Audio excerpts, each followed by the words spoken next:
Hey folks, we're gonna do some Martial Power Monday here. We're gonna spend a few hours working on this. Hey, I've got teeth now. I got those last week, so I'm gonna be a little lispy today while I get used to speaking with teeth in my mouth again. But just give me a hot second here. Check my signal. Here. Check my signal. Sounds pretty good. Okay, cool. So I'm going to punch Twitter buttons and stuff like that here real quick. Hey, while I'm doing this, if you can do me a favor and punch like and subscribe. In addition, in the description below, there is examples of different content that I've placed on DMsGuild that you can see here on screen. With us, the 5-color mana spell point variant rules is probably the most prolific project that I have to date. But in addition to that, you can like, subscribe on my Twitter. Checking out all those books are all 100% free previews, so it doesn't cost anything to see like how I design stuff, what my artwork looks like, how I do layouts and stuff. But there's a lot of stuff that we're going to be evolving over the next year. So check out all that stuff. It's purchasing it would be great to support the effort, and I would appreciate that. But more than anything, I just want folks to take a look at what it is that I'm building here, and if it's useful to your game, then I'm more than proud to have you.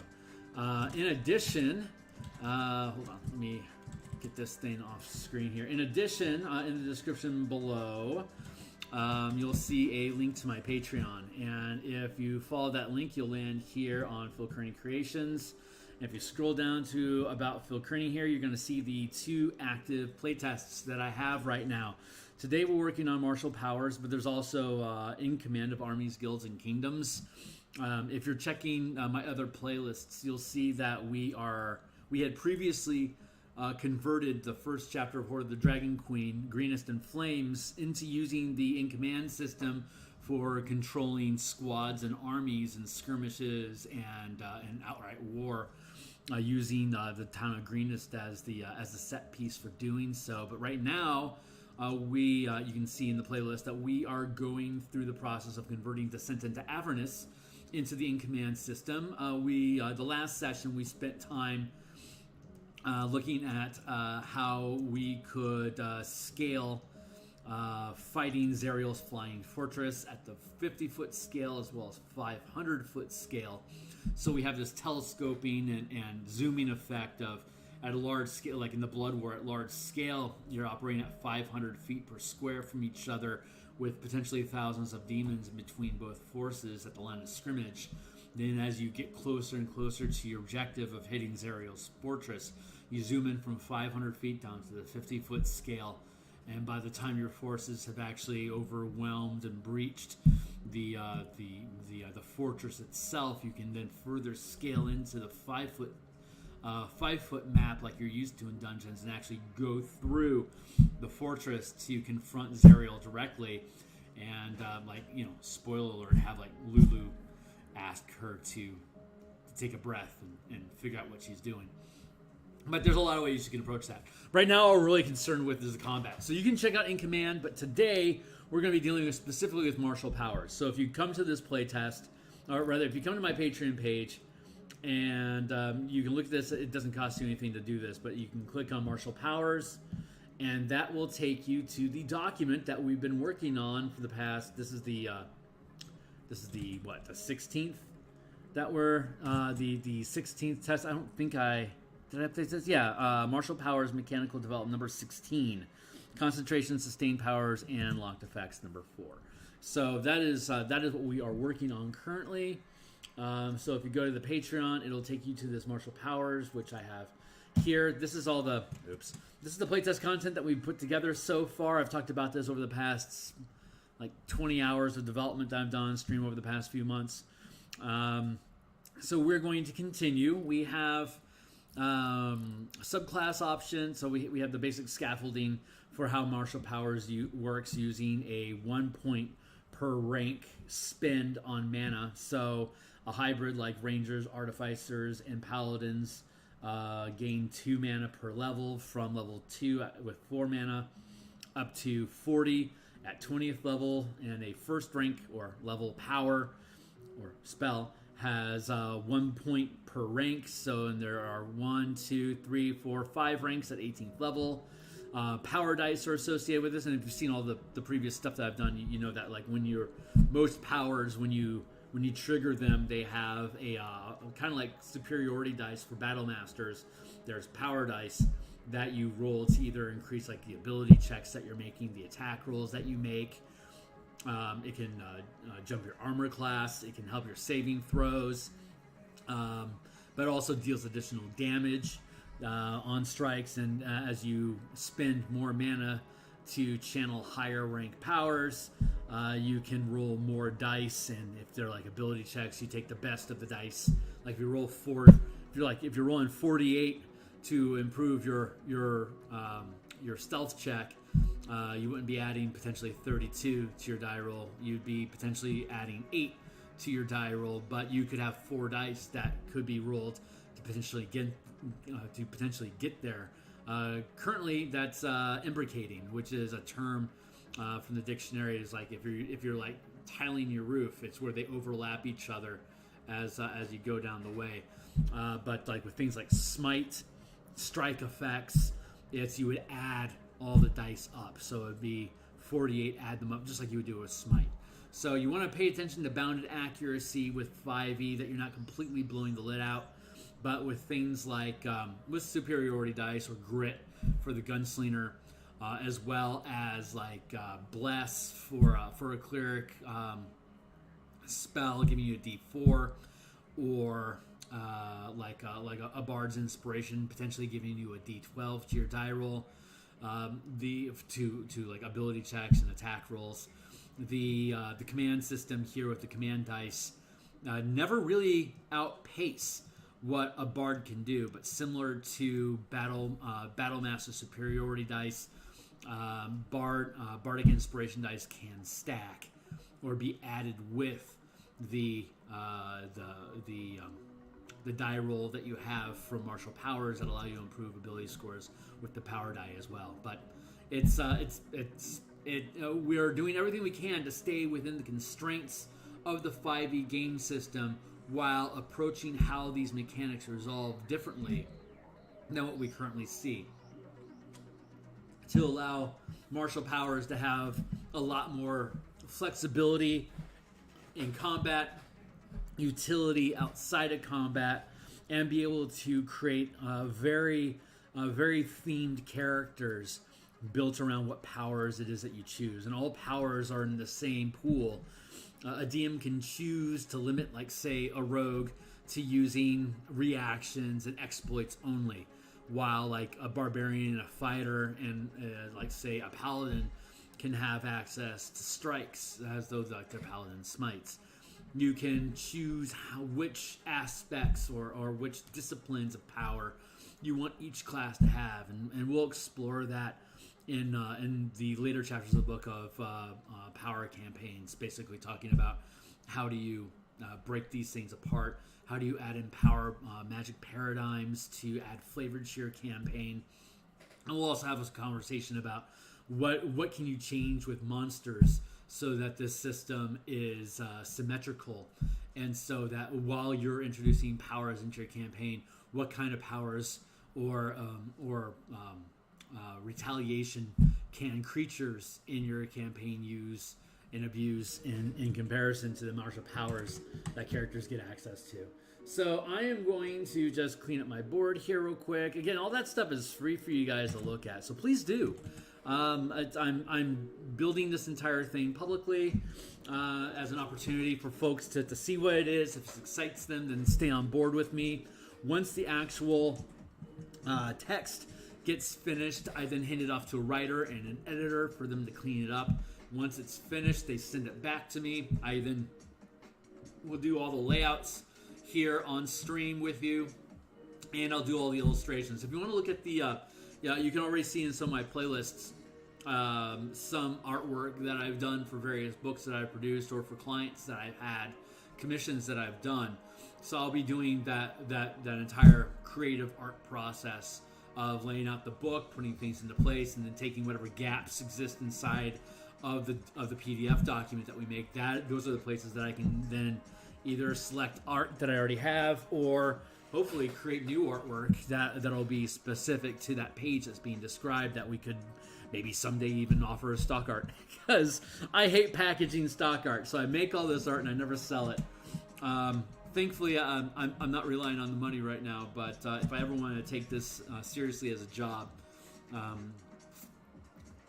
posting stock art, making that available through Patreon as well, is a good way for me to go. Now, for now, I'm enjoying the hobby of it. I like the spirit of being able to do this casually and play with it instead of taking it so seriously.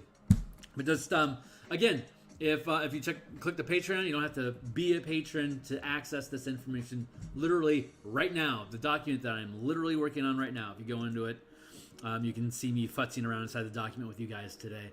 So there's barbarians, fighters, monks, rangers, rogues, and paladins, as are your core 6 classes that gain access to martial powers.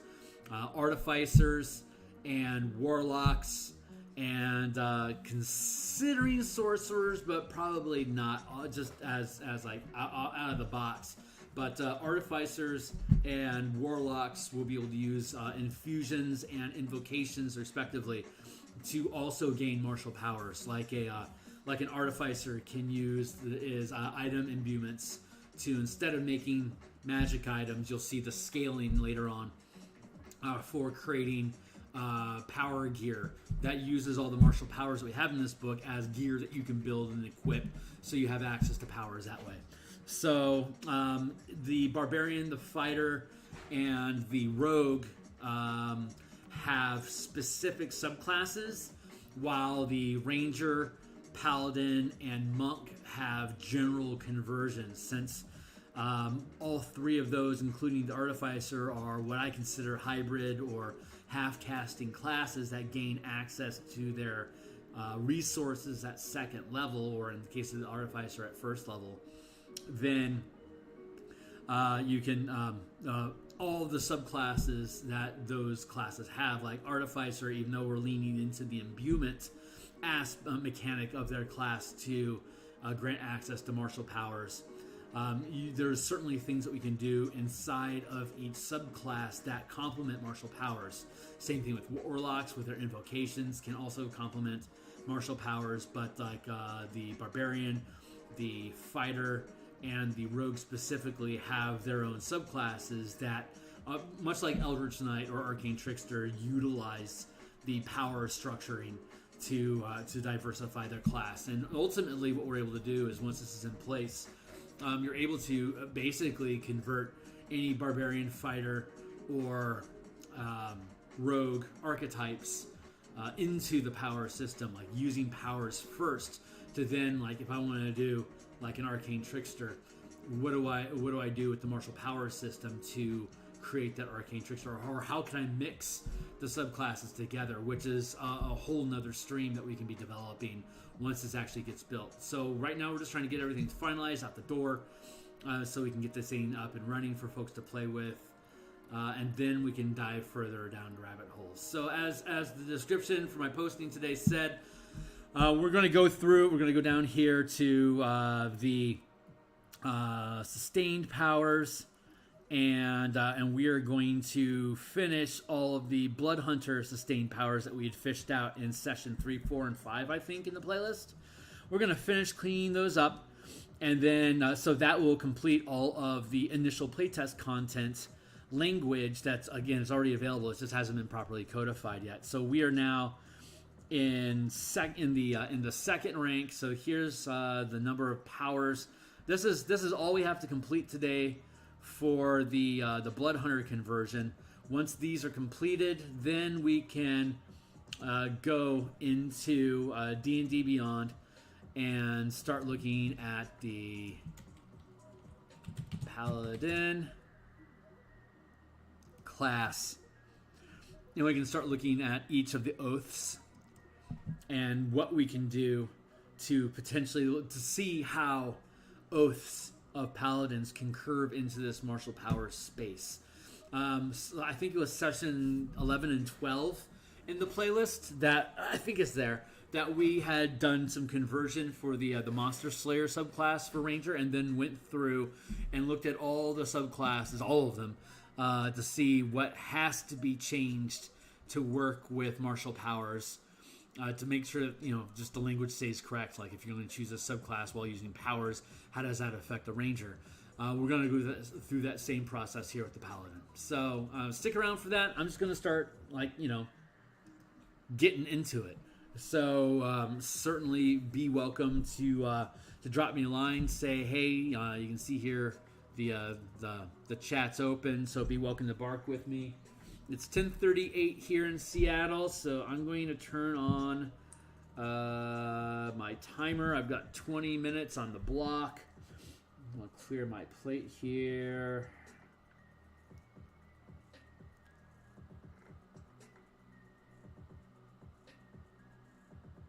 Damn, sorry.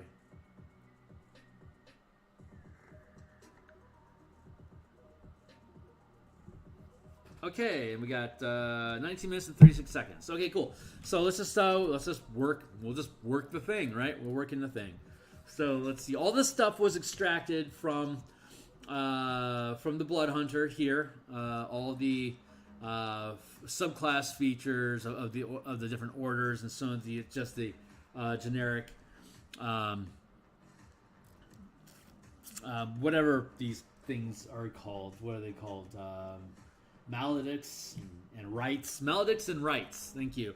We converted all the Maledicts, rights, and order features from the Blood Hunter into a spell point conversion cost. Instead of cutting yourself for X damage, we're instead just spending ki or spending mana, depending on how you're flavoring the description for what this resource is in your game. You're spending resource points instead of bleeding yourself to be able to trigger Blood Hunter powers. That's a little more friendly for some tables, and also opens up a lot of the narrative space to not just have to be a bleeder to be a leader. So, having said, let's see. These are powers, and let's get out of the generic powers into the Blood Hunter power conversion subset specifically. We already did all the first level the past 2 sessions, and then we started on this. Okay, great. So let's see. So unnatural resistance, period. While sustaining this power, we had gone through this process. I want to say, it was like around session number 6 or 7, something like that. And we had gone through and just did some initial ideation for the different Blood Hunter rights and maledicts to convert them into this mana process. But as you've seen over the past 7 sessions, we've been going through and cleaning up the language. So it's less idea, a little closer to actual Wizards of the Coast code. And then once we go through this full process and we get the entire document laid out, probably in November, it should be done with its initial sequencing here. At that point, I can hand it off to a writer and editor for them to do the cleanup, and then we'll be able to come back. So basically, you're watching the entire book be built here on stream with us, and then you'll see all the artwork built, the layouts, and then you'll see it publishing on DMsGuild. And while it's on DMsGuild, it'll also be 100% preview. And that's when this playtest document is going to go away. Once this playtest document, once I duplicate it and hand it off to the editors, this is as far as this document will have gotten. I can't officially publish the content that I place on DMsGuild anywhere else. It's a contract of publishing, but this isn't the final product. These are just ideas about that product that needs professional polishing. For any of you other creators out there that want to go through the same process and have this sort of open book development and design approach, this is a method that you can use to be able to share in the experience of building this with your community while staying compliant with the rules that DMsGuild and Wizards of the Coast has set up for us to use these toys in the first place. So respecting the process, respecting those involved, Where are we at? Unnatural resistance while sustaining this power. Gain resistance to one type of damage. You gain resistance to one type of damage. One of the following types of damage: force, necrotic, psychic, radiant. Lock.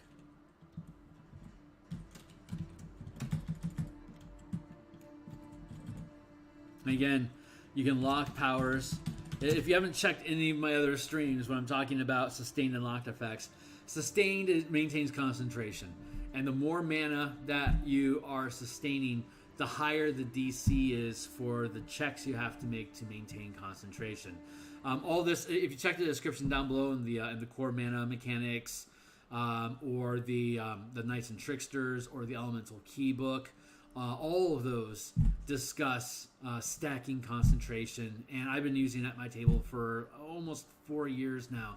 So obviously I'm just one DM, but the playtesting went well there, and for the most part, the feedback I've gotten from folks that have picked up the book, that it's fun and it's pretty well balanced because it makes maintaining concentration pretty brutal, which is actually a great feature of spell points. You know, if you've never, I'm gonna go ahead and tangent here real quick. If you've never used spell points before, they are really different from spell slots. Wizard of the Coast offers the variant rule in the DMG, page 288, for a type of spell points, which are needlessly complicated, honestly. But they don't go over any real details about how to implement spell points or what kind of an effect it has on your campaign, but they are significant because using spell slots, say a 20th level wizard only has 4 first level spells, and once you burn through those first level spells, you're now going to have to start burning second level spell slots to be able to cast any of your first or second level spells. It gets really expensive really quick for you to decide what you want to do, but when you use spell slots, the cost is static. Never, like a shield spell, it's a first level spell, and it never gets more expensive than a first level spell. Whether you're using the DMG's page 288, where it costs 2 out of a possible 133 spell points to cast a first level spell, or if you're using my own system, which is 1 point out of a potential 80 for you to cast a first level spell. The point is it never increases its cost to second level or third level. So at higher tiers, like third, fourth tier, you can potentially see people spamming out things like shield, or heaven forbid you allow silvery barbs into your game. Actually, like spam, like that's like their default only thing that they do. But things like wizard, cleric, etc., that are full casters that get access to like counterspell at third level, they have the ability to kick these spells out frequently, like 20 times or more a day. So it gets the game culture that your table is going to develop. If you've ran a long-term campaign before, like level 1 to 20, you can see an emergent culture that comes from not only just the aesthetics and tactical preferences of the players that are at the table, but also the kind of characters that they're playing. Somebody that sports simulacrum is going to need to have separate DM conversations about how we're going to play this game than somebody who doesn't, but has, say, access to divine intervention as a cleric. So there's different tools that these classes get at third, fourth tier that absolutely sculpt the world around their decisions. So it's like Wizard at 18th level basically gets choose a spell and it doesn't cost you mana anymore to use it. You can use it forever. Like Shield and Silvery Barbs is kind of like, or Absorb Elements used to be the go-to for what am I going to spend that first level spell on. And like that sounds intimidating when you get to that fourth tier of gameplay, level 17 to 20. But if you're using spell points, you're already used to it. It's not a big issue. It's just another spell that they have the ability to cast at all the time. What this evolves into is a table that really leans into something like, say, Shield.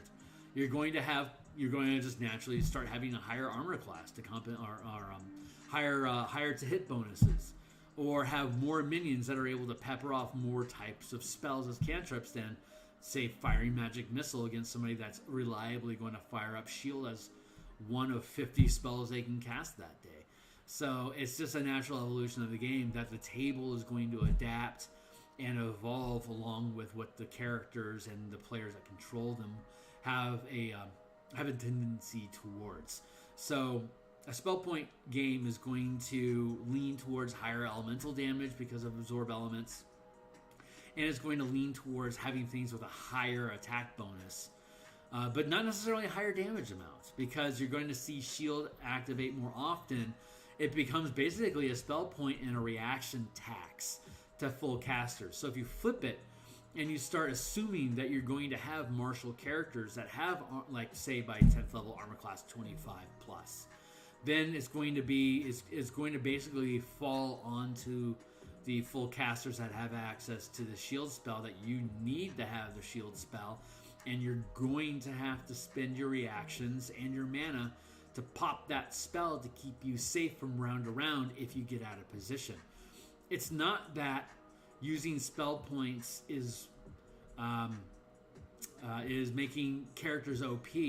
It's resetting the default point of where characters are at. So you can easily just make sure all your martial characters sporting armor are getting magic armor with bonuses on them so that they can scale into this 25 to 30 armor class, and just make sure that your higher ranked creatures have a plus 15, plus 19 to hit bonus when you're like around 12, 14, 16th level, so they can reliably hit the armor class like 14 to 20 on a die roll from the DM. Because otherwise, when you hit a wizard, chances are they've got like a 15 armor class. That plus 15 to hit, it's almost default. They're going to get smacked, so they're going to have to use the shield spell to be able to raise defenses to help make sure they're not just sitting ducks if they get caught out of position. That actually makes spellcasting more difficult and more reliant on good tactics than just the spell slot system, where it's like, well, by the time they burn through their second level spell slots, then casting shield as a third level spell slot tax. Of course they're going to spend it. They're going to spend it. It's just upsetting now that they have to use that instead of a counter spell or fly or fireball or whatever it is they would be preferring to use their third and higher level spell slots for. No, the spell point system actually allows you to build that dynamic into the game so they can still have access to their third and higher level spells, so they can have the power fantasy that they're looking for playing D&D as a full caster, while still giving them the choices and tools to reliably defend themselves against stuff that marshals have to deal with all the time. Anyway, that's just a quick tangent tear. Maybe I can pluck that piece out as a quick dissertation on how spell points work. We'll see how that rolls, but I just want to make that comment. So spell points are a lot of fun if your table evolves and adapts into its usage, so that you can really maximize the flexibility that it grants. So where are we at? We're looking at unnatural resistance while sustaining this power. Great. Lock on trigger. So you have trigger effects, like when you use a bonus action to activate the sustained power, that's when it triggers, or as a bonus action, as a separate bonus action at a later turn. Equals extend throws against this type of damage. You can make saving throws to reduce damage taken from your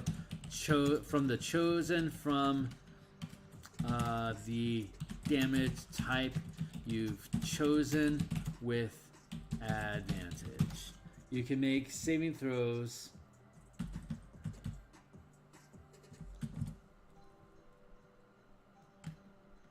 you can roll saving throws with advantage to reduce damage taken from the damage type That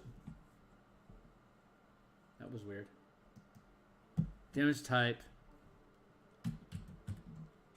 You've chosen. Period.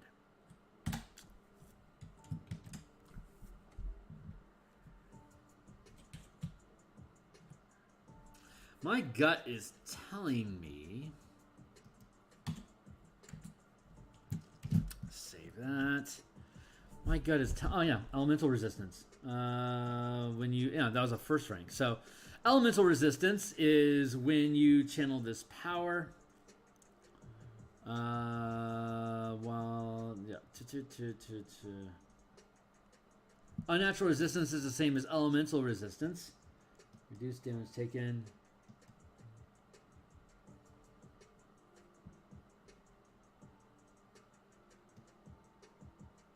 Let's just do that. Let's just steal that.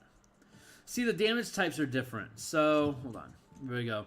So these are unnatural resistance, force, necrotic, psychic, radiant, while these are elemental resistance, which is 1, 2, 3, 4. Acid, cold, fire, thunder. Is that all of them? Yeah.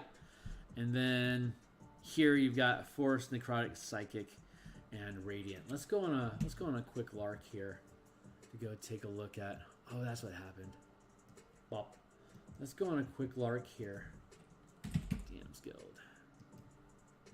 To look at revised color. Here's one of the products that's in the description below in the books that I have. See, it's pay what you want. You don't have to pay for it if you don't want. But even without downloading it as a pay what you want, the full document, it's 11 pages here. See, it's 11 pages. So the full thing is here for you to look at. So let's see. Here are the damage types that exist inside the game. 1, 2, 3, 4, 5, 6, 7, 8, 9, 10. So there's 10 types. What am I missing? Acid, cold, fire, lightning. Where'd it go?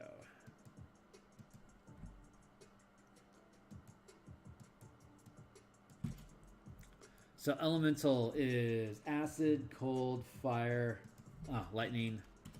Acid, cold, fire, lightning, or thunder.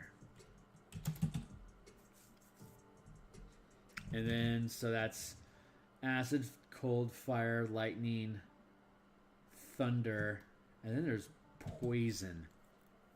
Go with elemental resistance. Let's go with unnatural resistance. Let's include poison here. Necrotic, comma, poison, comma, psychic, or radiant.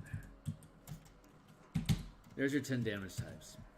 Cool. What else is seeing this? Power.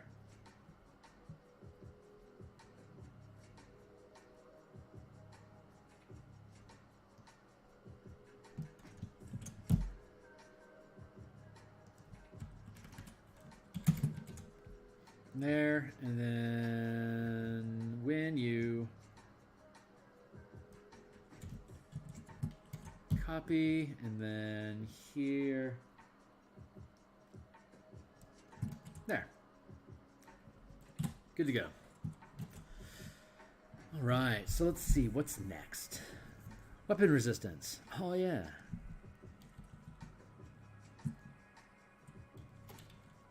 Period.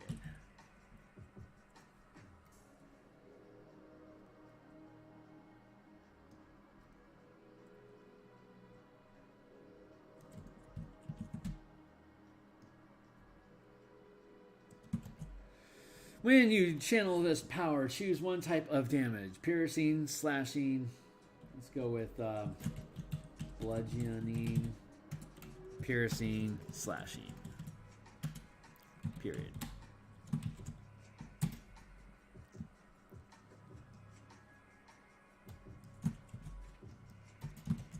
You gain resistance to the chosen type of damage. On lock, when you are hit by a critical attack, there's a 50% chance. This is normal damage. Cool. Lock.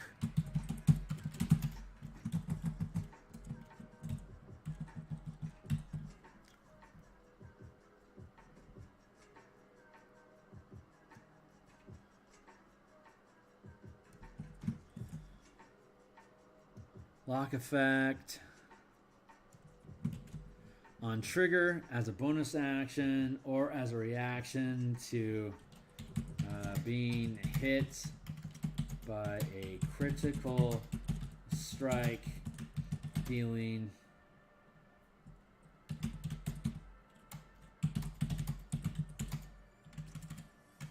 of the chosen type.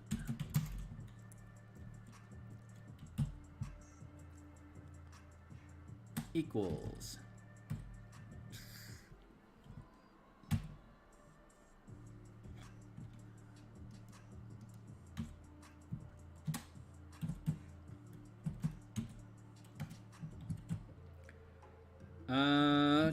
When you are hit by a critical strike, when you are hit by a critical attack,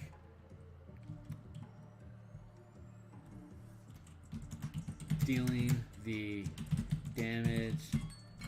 Ooh, let's refresh that. Keep this stuff going. When you are hit by a critical attack, dealing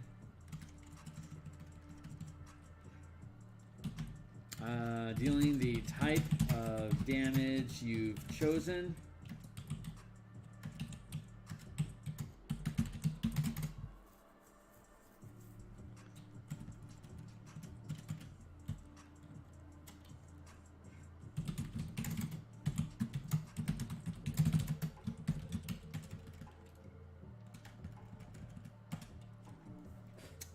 Let's see. When you are hit by a critical attack dealing the type of damage chosen, there's a 50% chance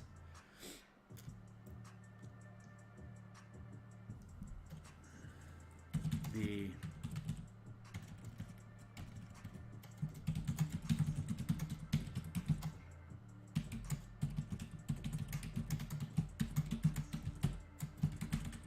normal hit and says, how do I want to deal with that 50%? What I could do is I could just do a straight percentage, or I could do a roll d6 on a 3, 1, 2, 3, it's nothing, or I could even do something like make a Constitution saving throw versus the results of the attack roll against you.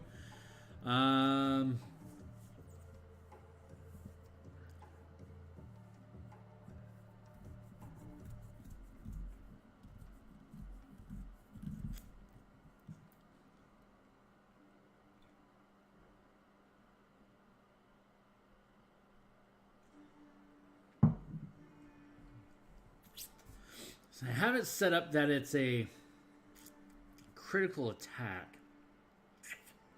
Okay, so what I want to do here is I want to scroll through the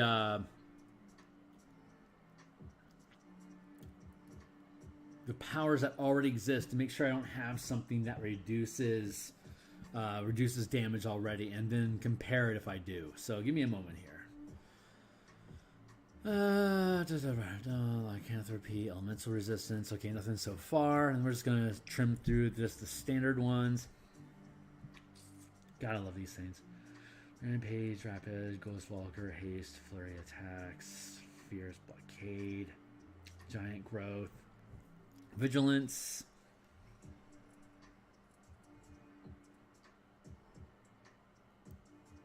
Trap Springer, Sustained Lifelink, Cooperative Combat.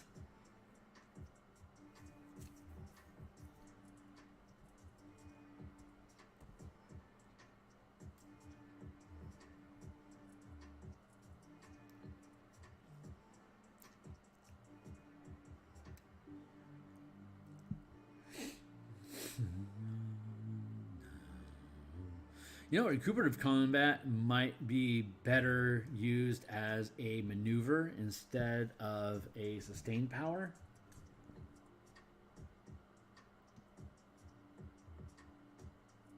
This is a lark. I mean, this is a tangent right now, but I think it's worth addressing. When you roll a natural 20 attack, you're getting 1 spent hit dice. Oh, jeez. That is interesting.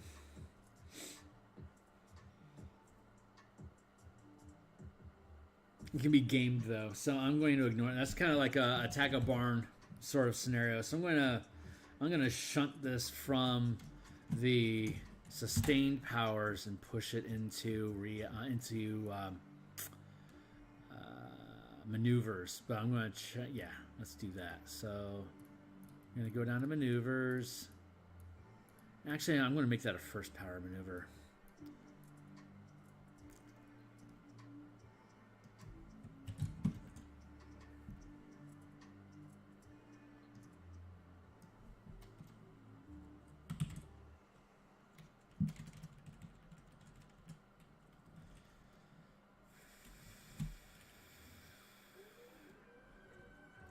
Let's see.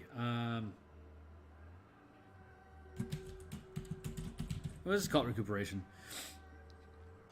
Strain hold, flicker pound, sleeper hold.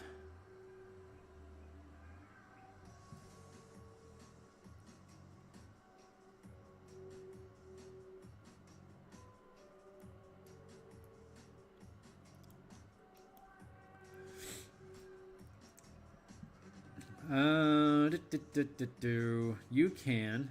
There we go.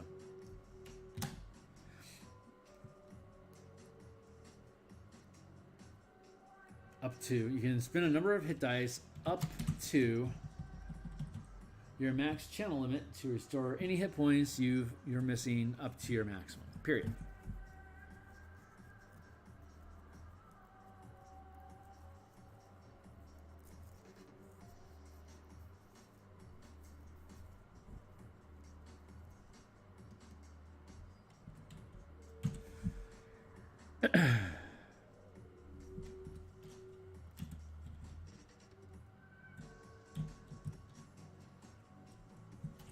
You touch. Period.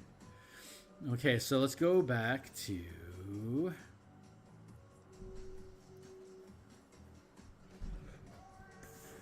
It might be a reaction. Reactive jaunt, countering attack, fortitude, curse respite, parry or post, bearing, lightfoot. Nope, doesn't. No, I don't see it. Cool. So let's go through back to the sustained powers real quick just to see if we're missing it. Doesn't look like it.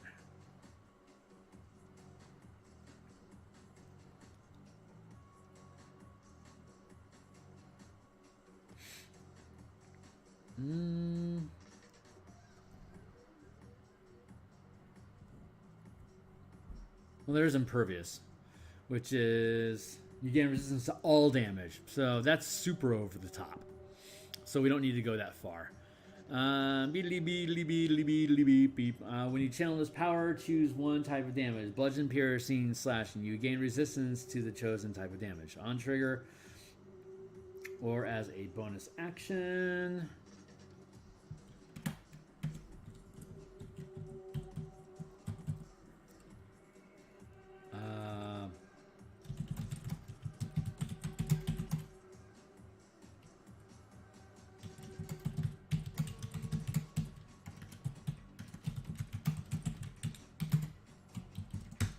There.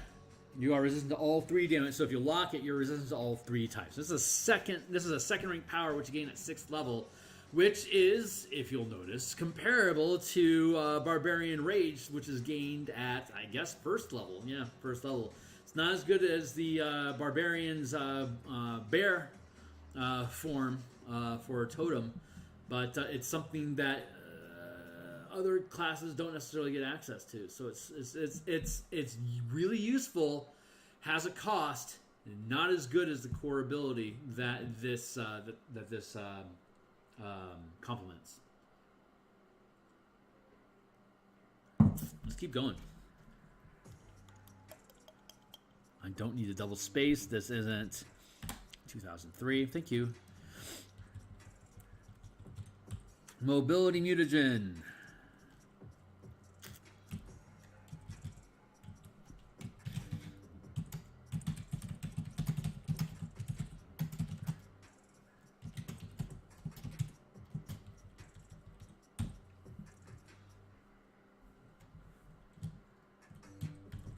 Can't be grappled or restrained.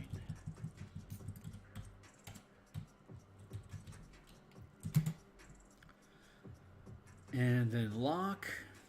God, I don't even remember what this thing does.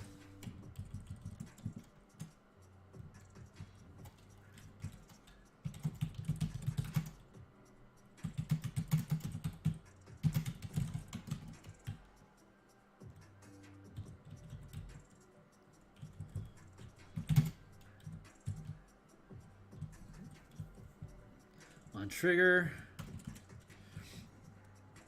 as a bonus action or as a reaction to being making a save against being paralyzed.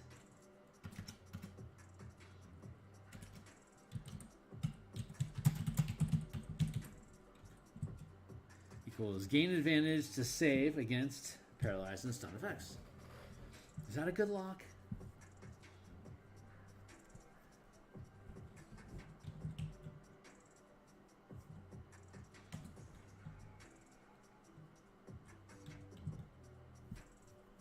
Yeah, that's pretty good.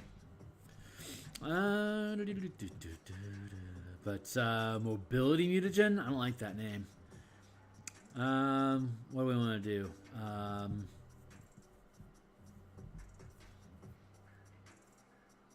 Free movement.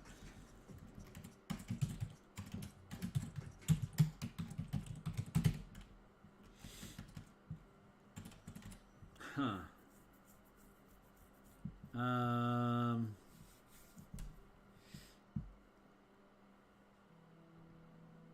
Mobility mutagen, I get it.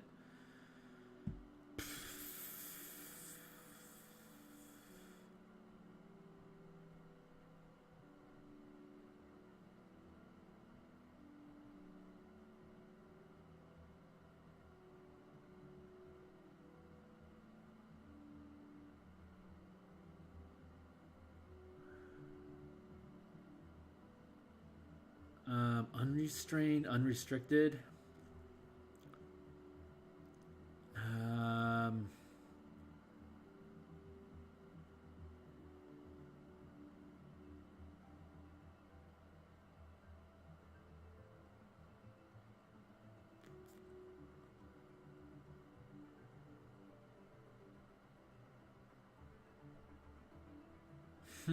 Let's go to our Handy Thesaurus.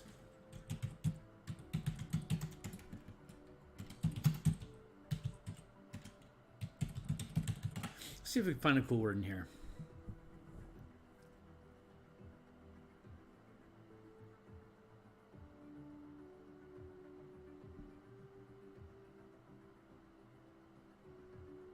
Unchecked, unopposed, unlimited, open, free, unimpeded, unhampered.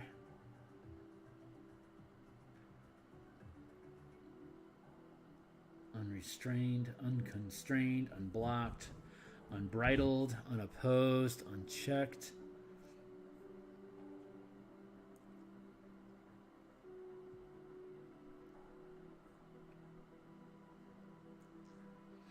Free stance.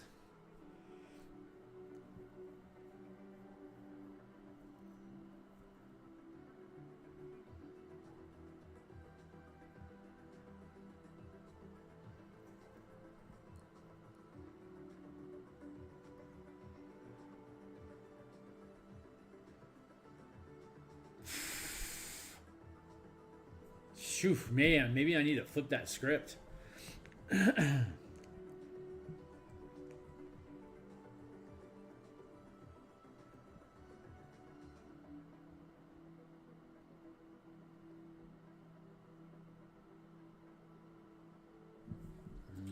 Maybe mobile stance.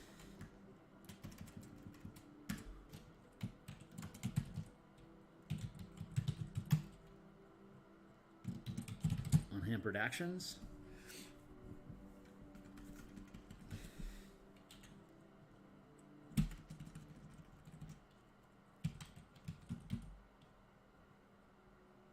Unimpeded.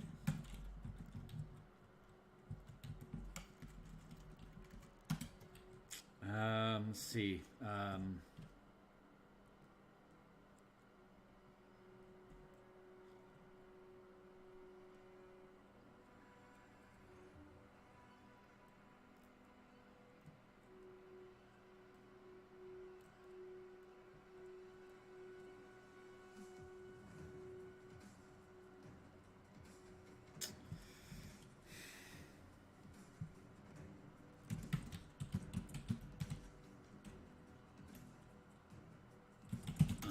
Unrestrainable? Maybe that's not a word. Unrestrainable. God, that's a horrible word. Unrestrained actions. Unrestrained actions. That doesn't sound much like a sustained power.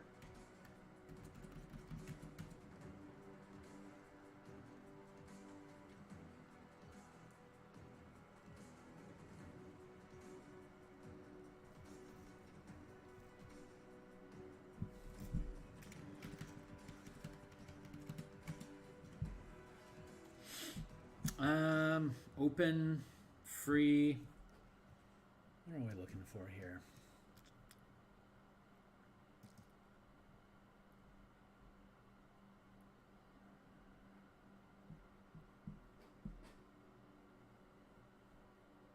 Oh, that's it.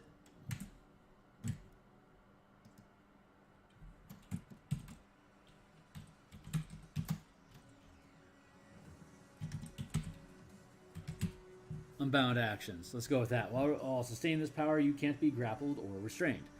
Lock. And it's a second rank, and it has to be pre-prepped. And then lock on trigger as a bonus action or as a reaction to making a save against being paralyzed or stunned. Equals gain advantage to save against paralyzed and stun effects. Cool. Let's go with castigation. Period.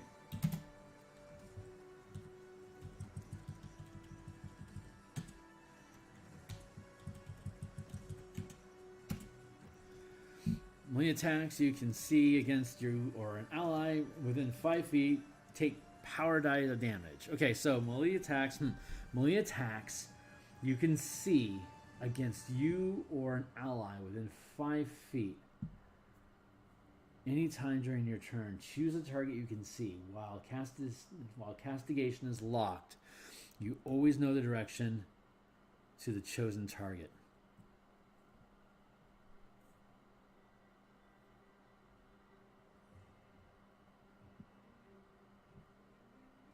Oh, when you channel this power, choose a creature you can see. Choose a creature you can see.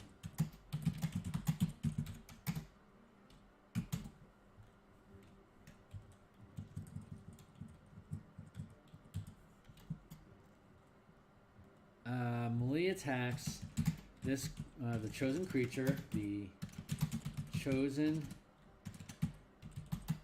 creature makes against.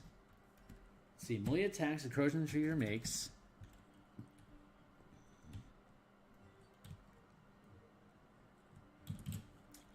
When you channel this power, choose a creature you can see. Period. When the creature makes a melee attack,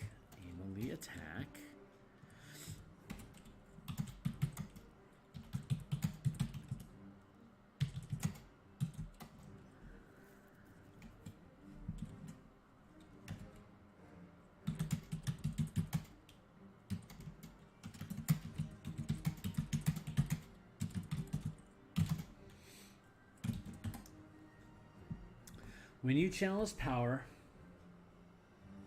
choose a creature you can see.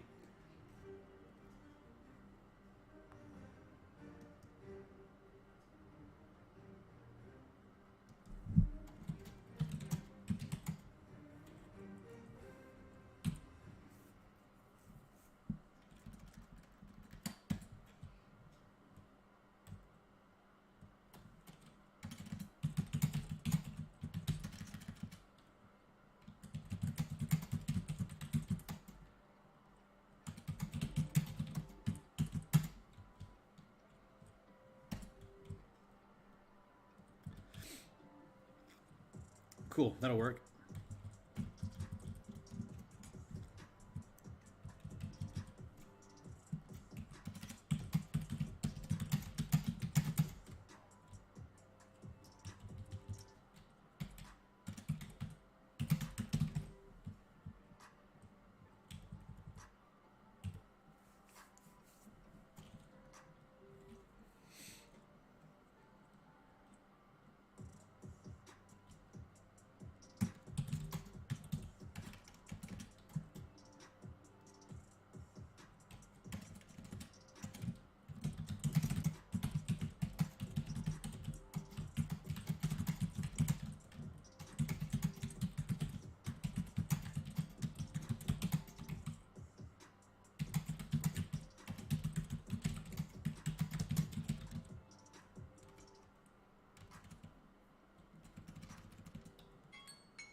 I could probably find better language than that.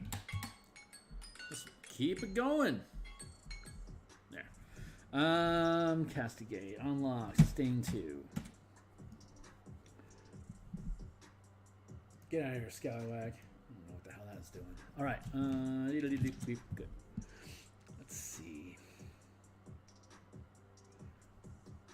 When you channel this power, choose a creature you can see. While this power is sustained, when you see... Period. When you see this creature... make a melee attack, it takes 1 power die of damage. On lock, on trigger or as a bonus action, while the chosen creature is on the same plane of existence, you always know which direction it is in.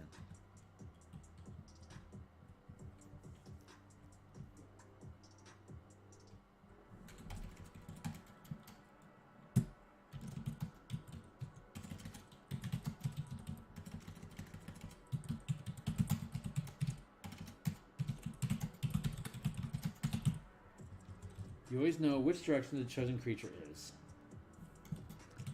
while it remains on the same plane of existence as you.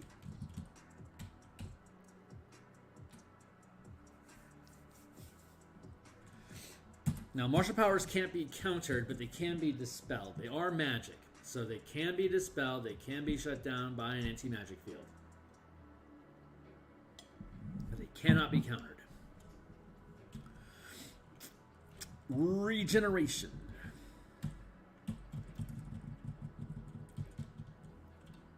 Period.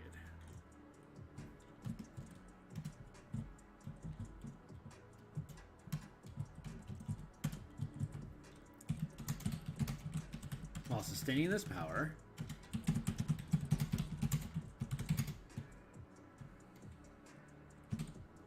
while sustaining this power, when you have less than half your hit point total,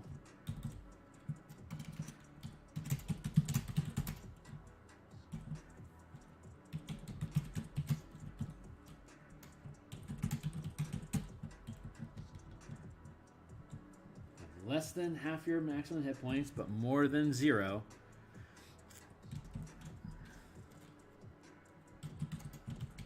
you regain hit points your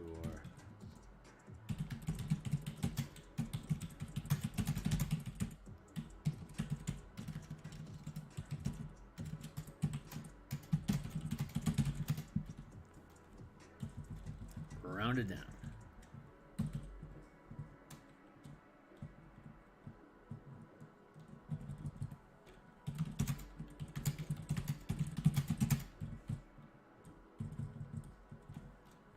Period.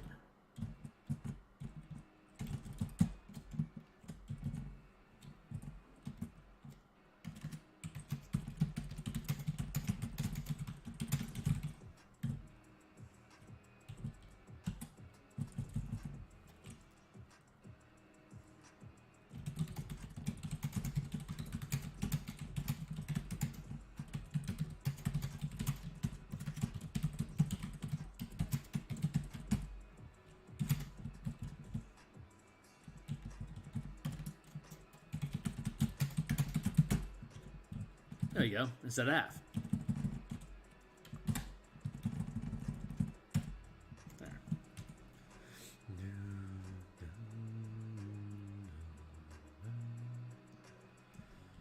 Strange metabolism. Let's see what that guy's all about. Period.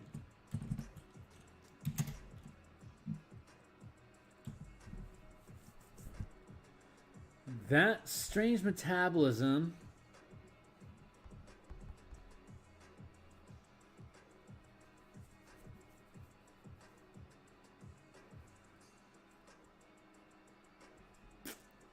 that's weird remnant. This is unnatural resistance. Poison.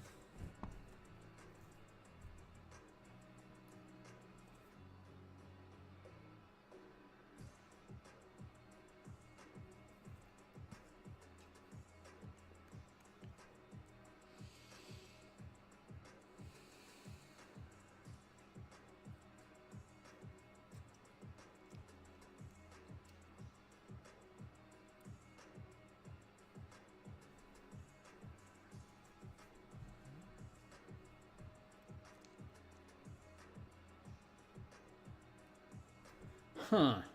Strange metabolism.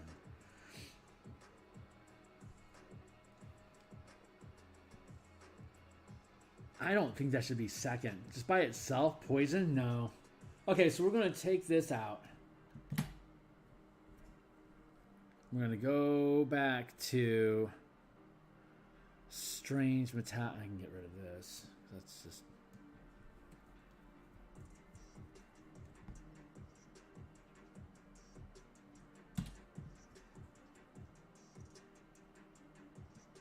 I can get rid of that.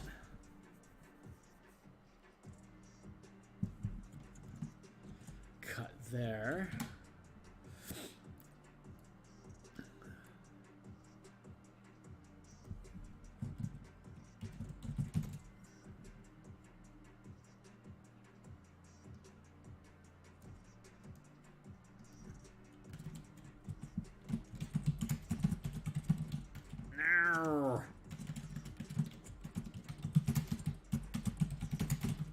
Sustain this power.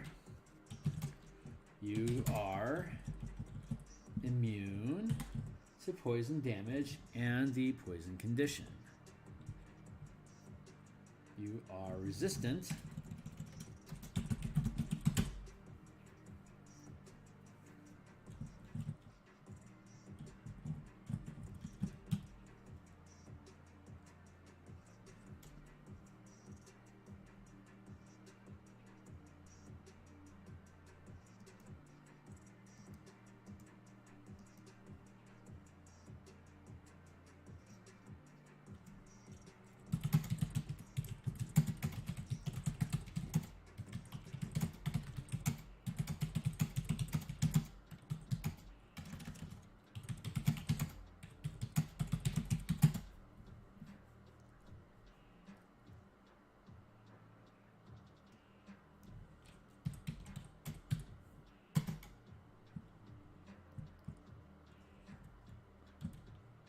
That works.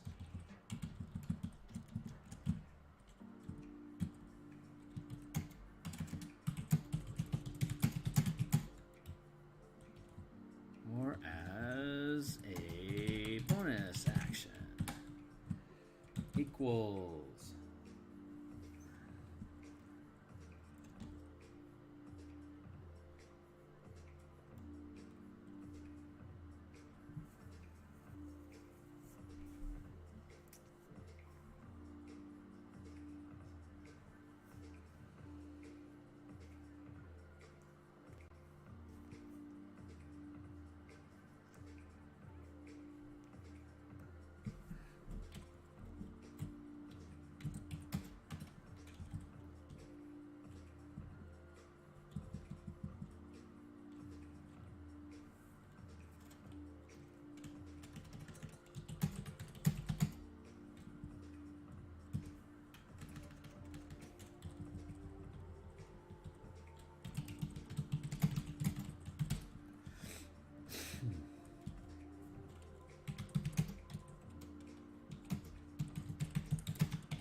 That actually is pretty good.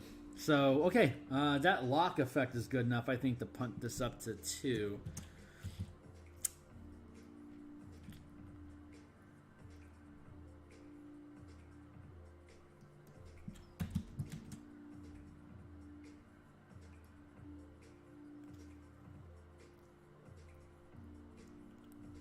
Digging it. Okay, Omnilinguist. Period.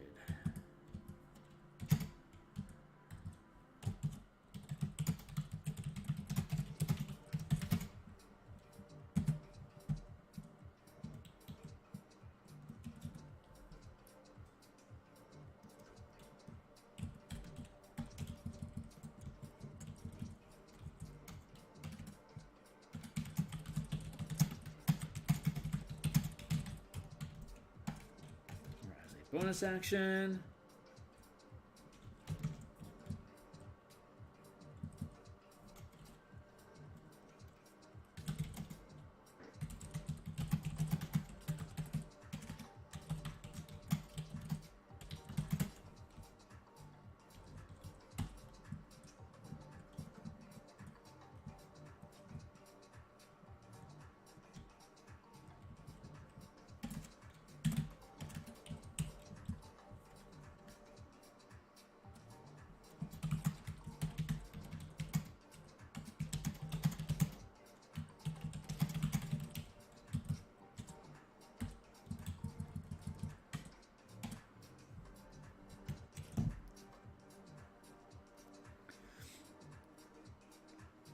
Didn't I just do castigation?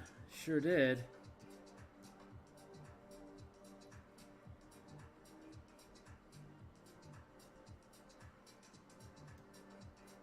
Oh, that ended up there twice. Whatever.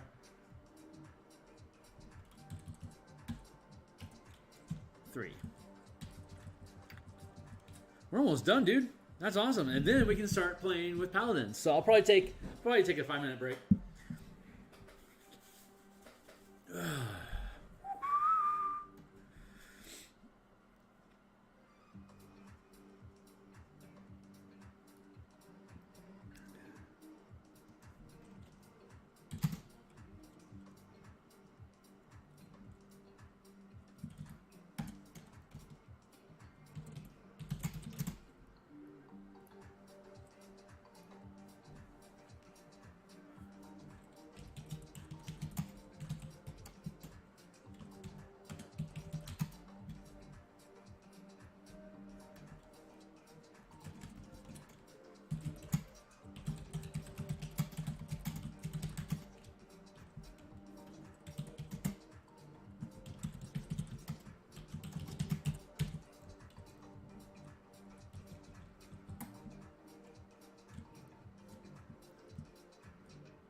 Yeah, force damage.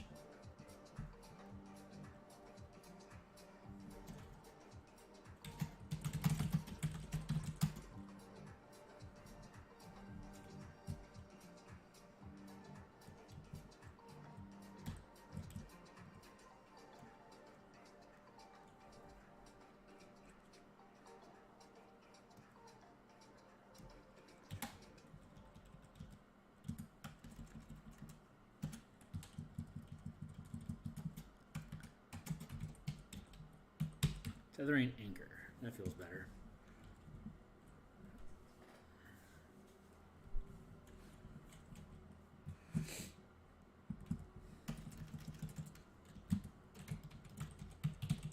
Punishing tether. I like the sound of that even more. While sustaining this power, any creature you can see within 15 feet that attempts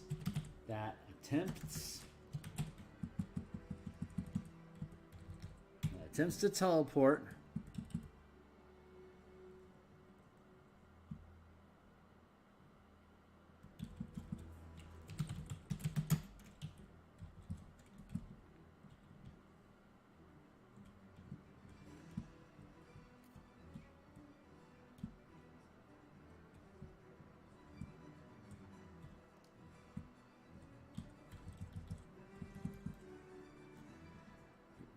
while sustaining its power, whenever a creature you can see within 15 feet attempts to teleport, you can choose to deal 3 power dice of force damage, and the creature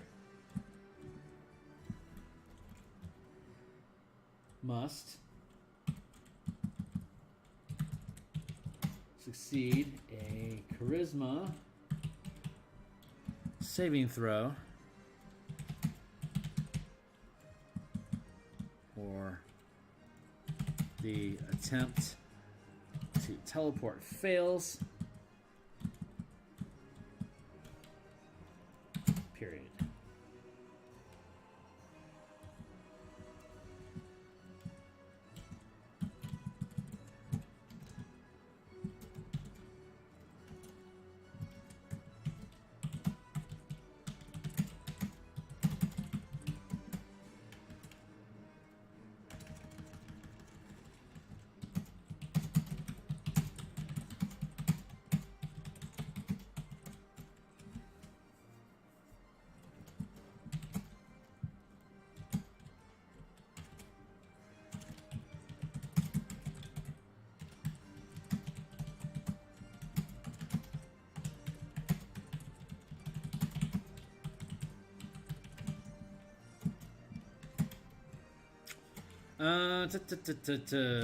When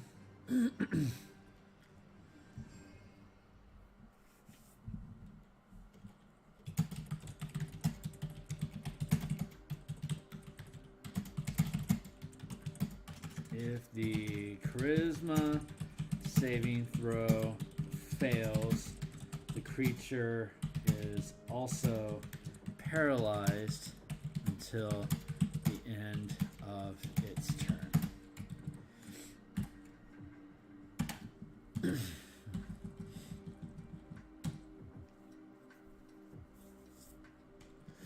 Aura of Axiom, period.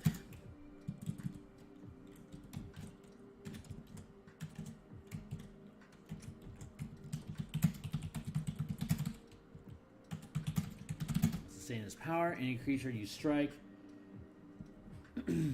Oh, interesting. While sustaining this power, any creature you strike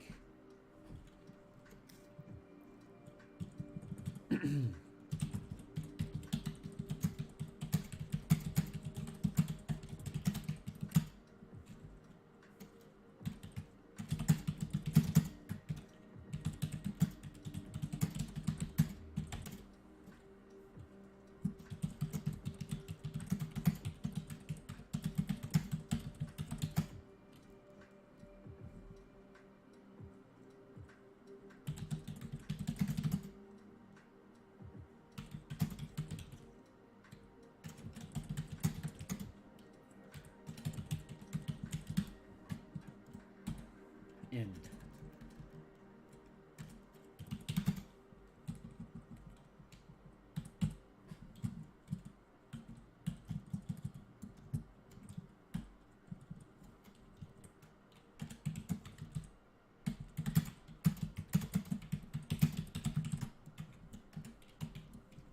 As a bonus action, equals.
Tap, tap, tap, taparoo. Oh, I see now where that effect was. Okay, great. Aether Mutagen. I'm going to change that to Aether Wings.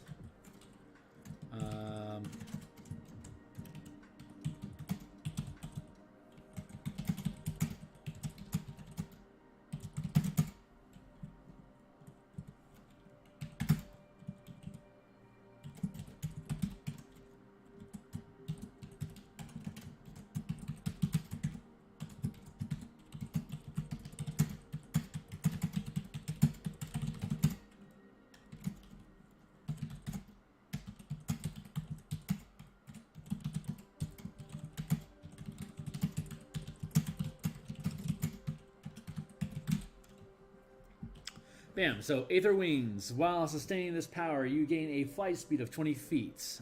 On lock, equals your flight speed, equals your walking speed, and you can hover.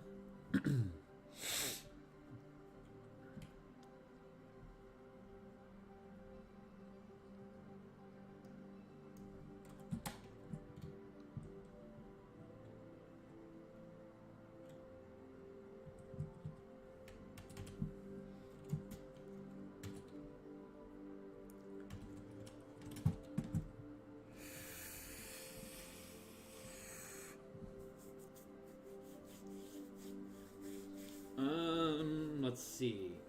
Cruelty mutagen, whatever, dude.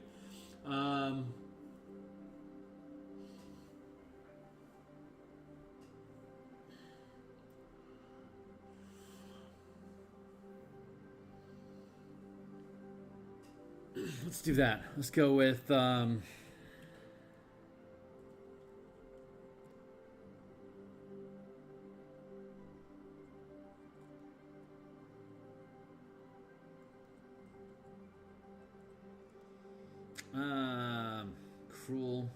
cruelty mutagen. No.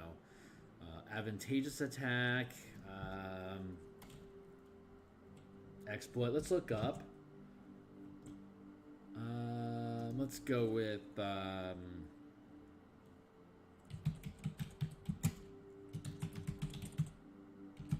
advantageous.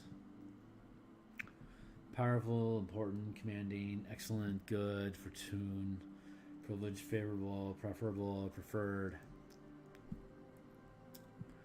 gainful, lucrative, suitable, convenient, expedient, profitable, service, perpetuity, fortuitous, fitting, auspicious, appropriate.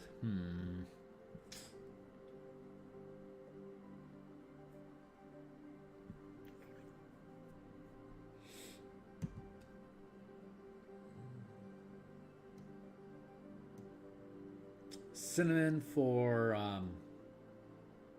exploit.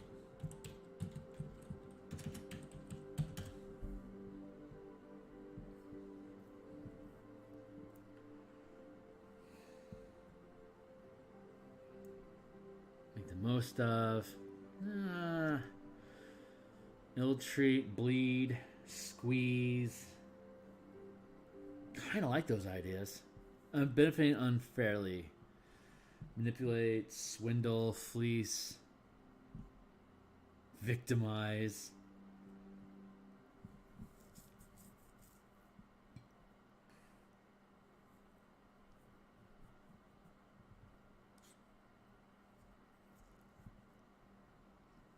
Let's go with victimize. Let's see what we can find out of that.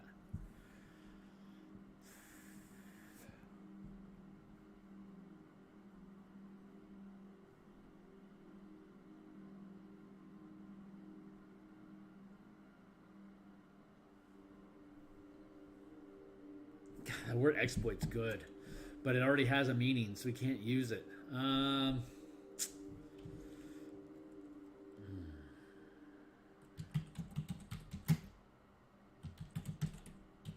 Cinnamon leverage.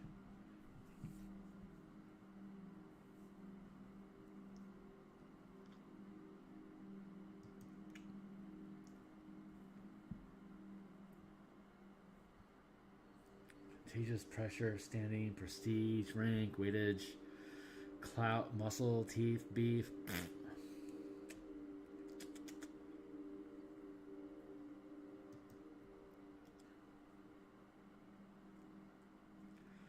Huh. Oh, vicious. Thank you.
Easy peasy.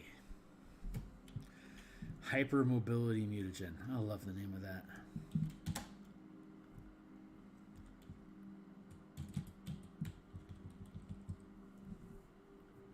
And we have something up here already.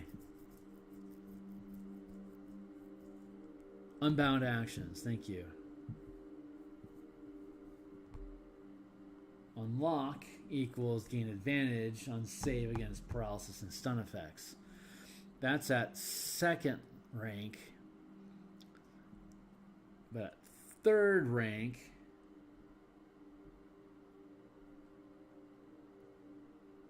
no, that feels like a 4th rank. That's pretty fierce.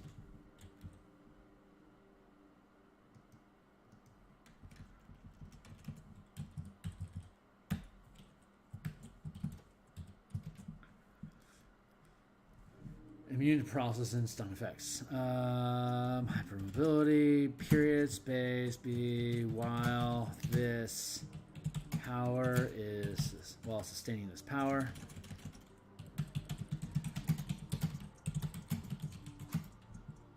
You're immune to the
unrestrained. This was unbound actions. This is unrestrained.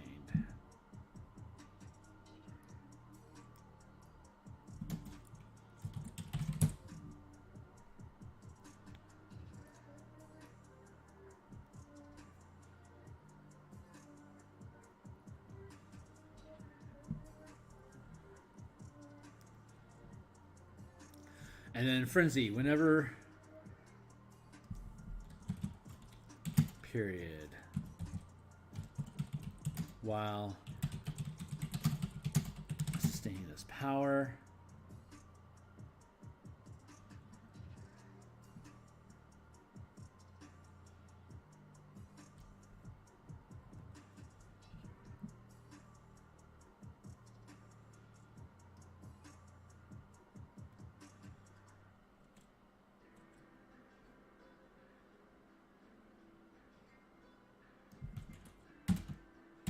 Yeah, we can get rid of that.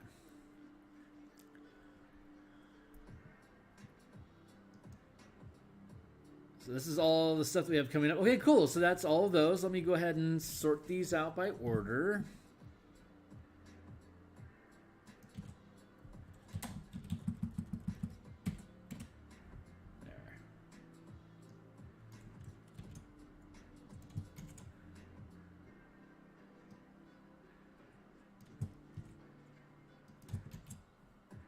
Punishing tether. Punishing anchor. Feels more right.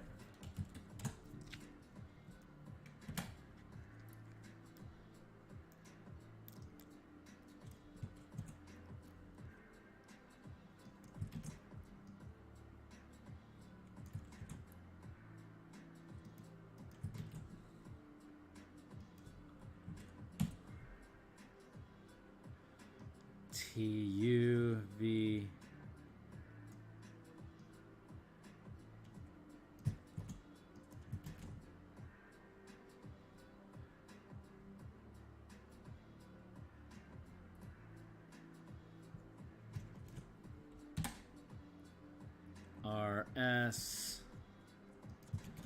TUV. There you go.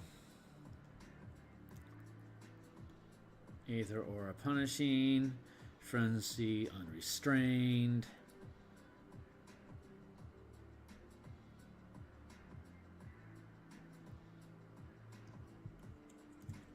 Elemental Resistance.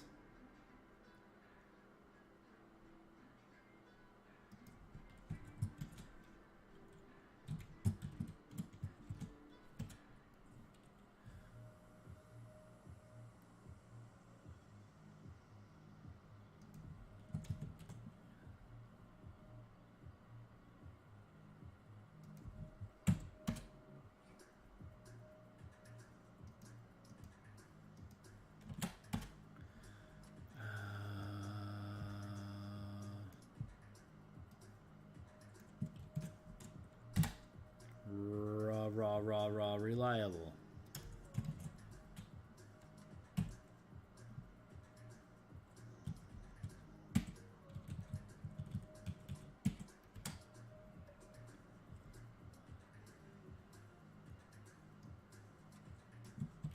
Wise.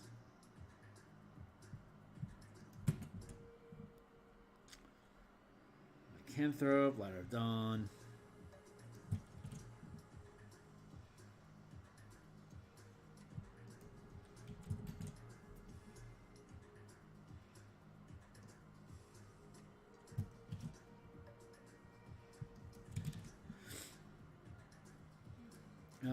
LIEDDC.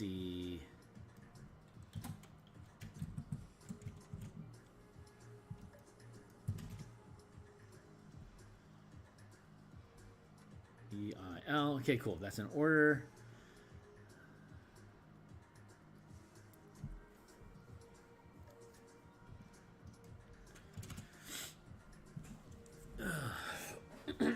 Cool. Okay.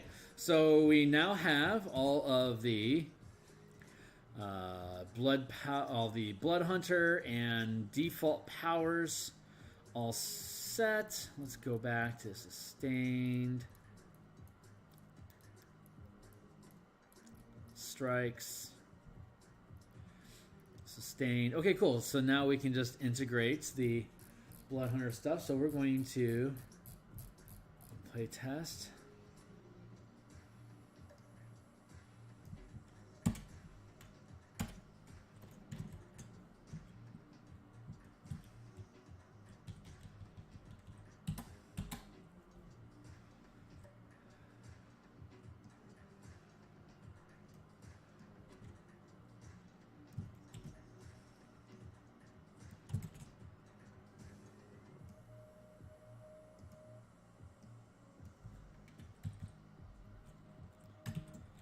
Test content.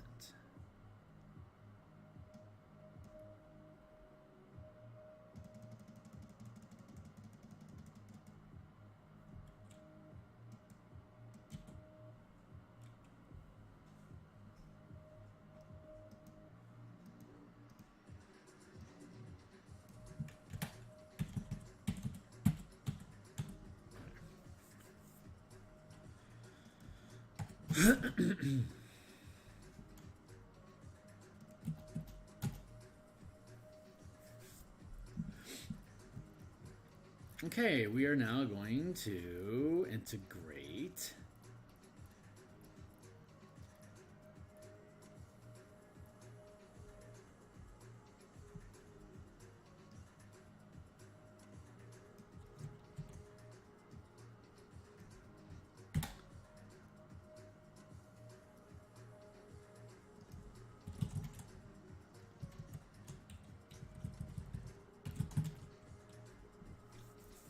synergy.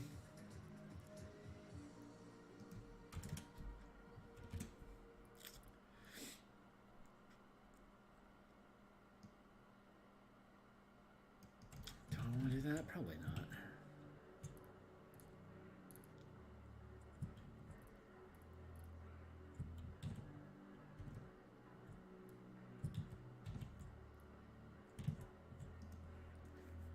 I can probably leave these in place as is for now. I really want to integrate them though.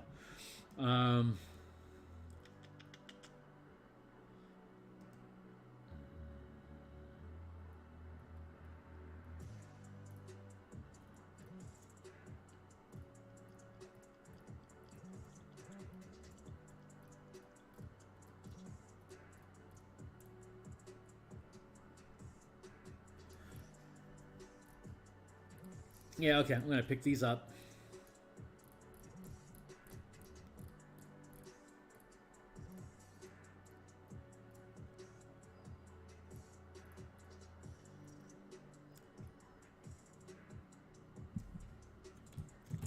Copy. Here's our master document.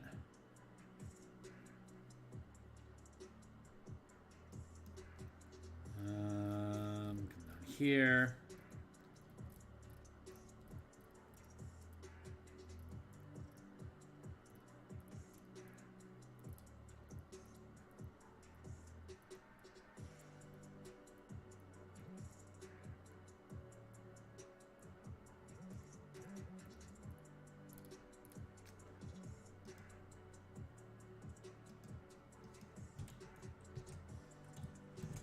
There, we're going to just make a new document here.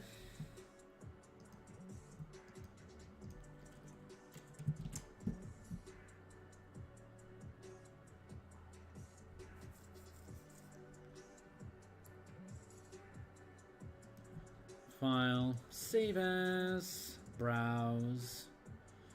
Let's go to TA.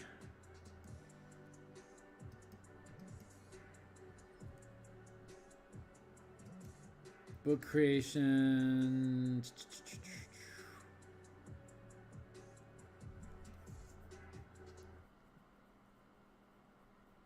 Where's it at?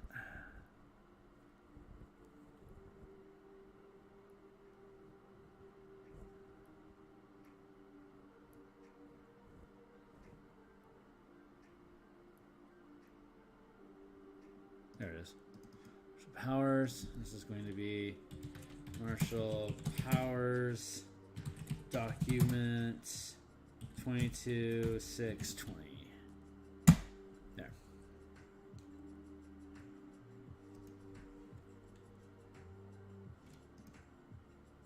Now I can take this, I can copy, I can go here.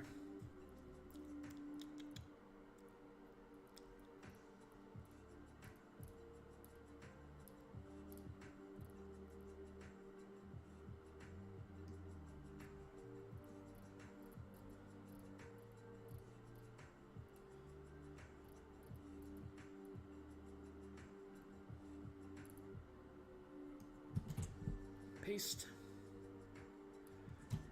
Save. Now, okay, great. So here's the playtest content. Here is the, oh, thank you. Here's the master document, and then I just made a save for the master document prior to being fiddled with. So we've been adjusting the playtest content to line up better and make it easier for people to read. Here's the main document that we have that has just like everything. It's like 66 pages compared to this, which is 20 pages. So obviously there's a ton more content here in the master document than what we have currently here in the playtest document. But now that we have the playtest document moving text over into it, I can properly, I can go here.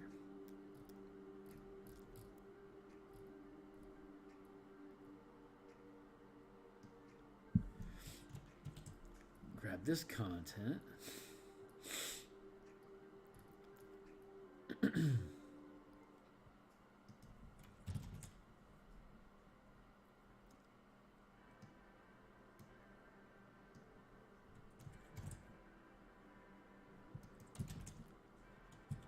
Grab that stuff, just to give you an example of how fleshed out this stuff really is. This.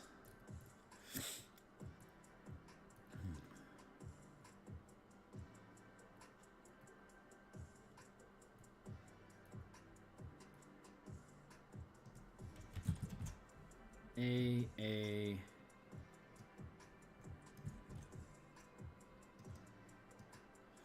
G A B C D E F G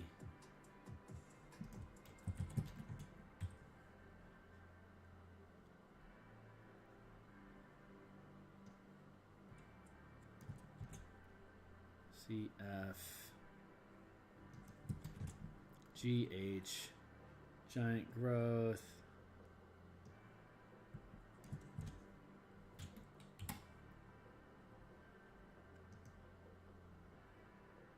HI.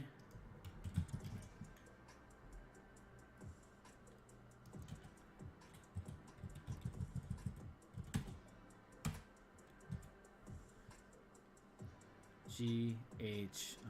Okay. M and OP. Okay, cool. That's lined up. That's lined up. Okay. And then we'll go down here. Oof, man, there's a lot. Second.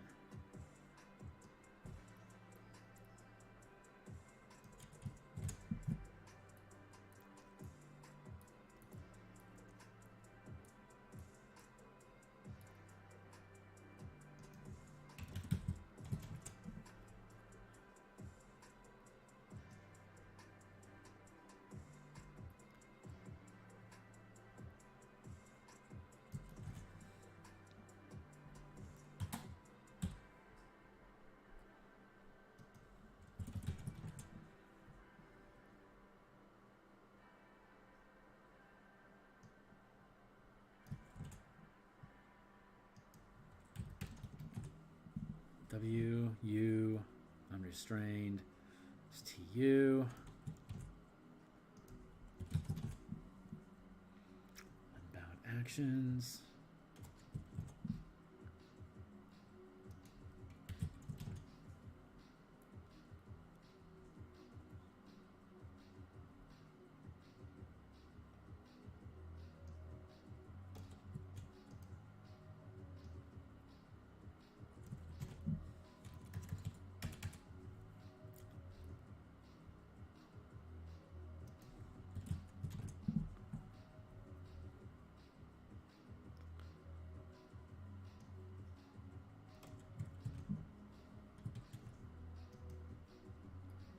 Yeah, there we go.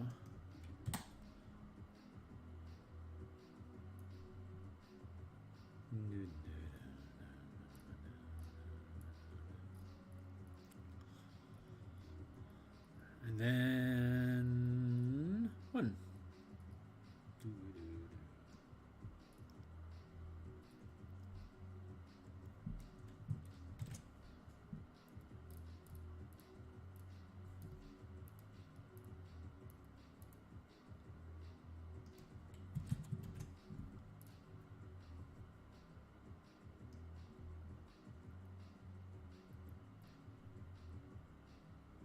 Right, smite, says, wise.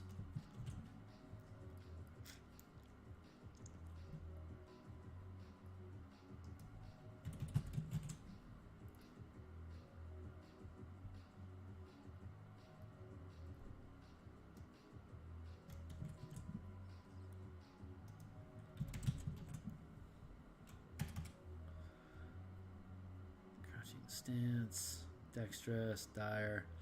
Elemental, intelligence, reliable, right, strong, wise. Go P, P, P, P, Q.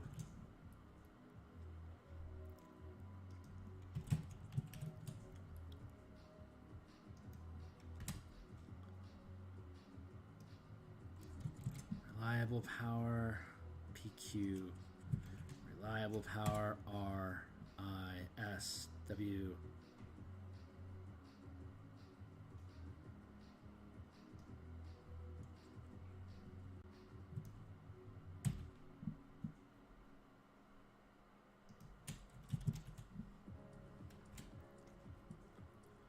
Cool, that's all of them. Okay, great. So that is integrating integrating. I'm just basically just, dropping the demarcation that they were blood hunter stuff, just to see how things properly integrate here. So let's go to here, there, burp, there, burp.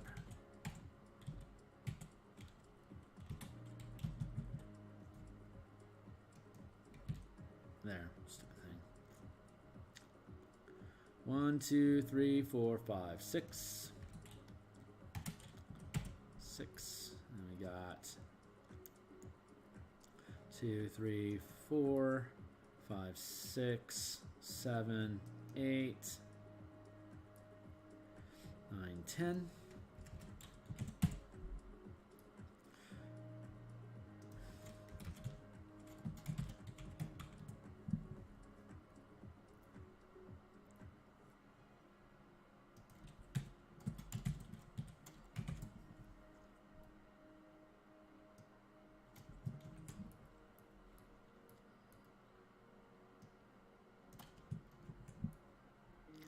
1, 2, 3, 4, 5, 6, 7, 8, 9, 10, 11, 12, 13.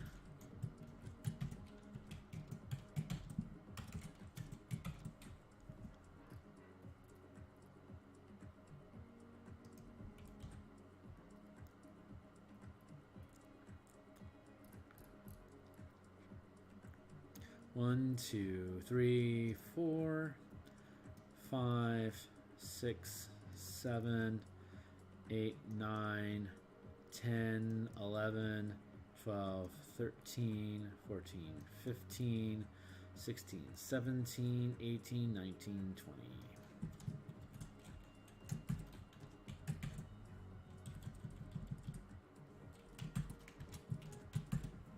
That's 20, 13, that's 33, 40, wait, that is 20,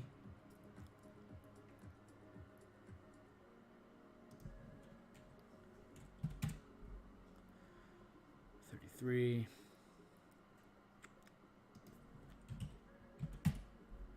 43,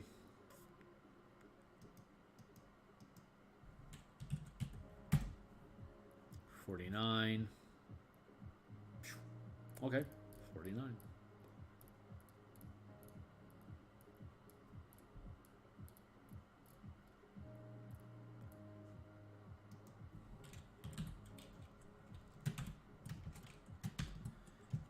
Whew, man, 49 of those.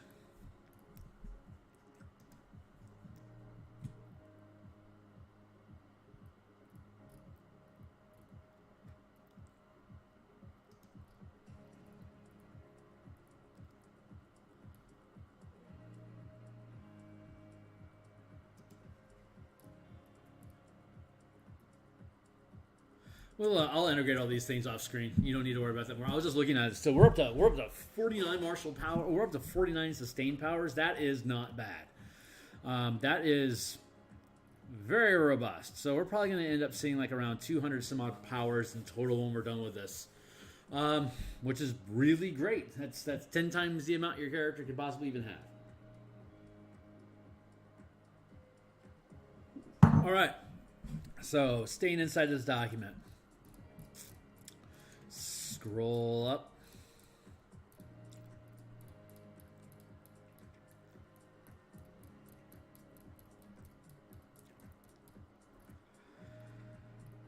Spend some time looking at the Paladin.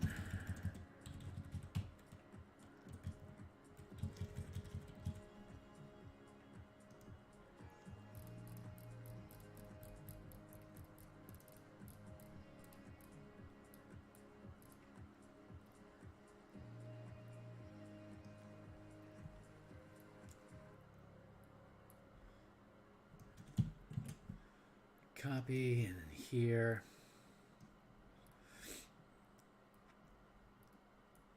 Got all that cleaned up. Now let's look at, so that's the Paladin class features.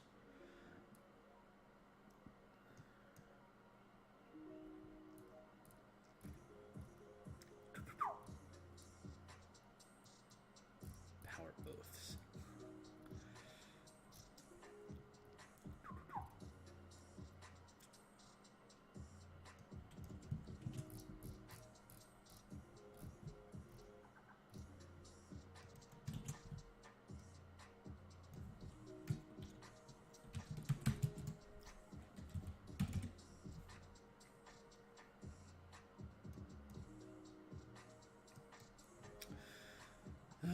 Let's see here.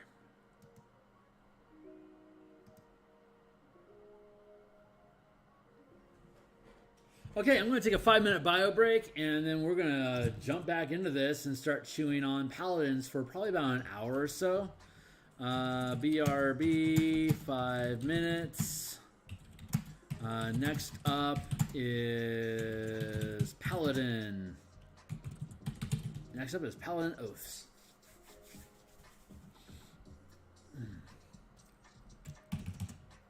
I'm just going to grab some liquid real quick. Turn off this heater, and I'll see you guys in like 5 minutes.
All right, we are back. Let us put some water in my cup, and then we'll get into the paladin. So, I don't know. I think it was around session 3, 4, and 5 down the playlist. We had seen, we had explored through the Ranger class features and the Ranger conclaves to see what would and would not still work with martial powers, like what mechanics changed involving like spell slots or casting or whatever that needed to be addressed. So we're going to go through that same process with Paladin now to see what we need to change. If you want to see this process, you can check out Elemental Key. That's in the playlist. That's in the description down below in the DMs Guild. You can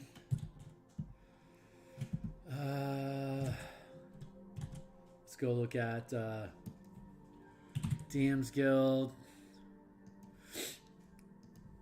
and then Elemental Key.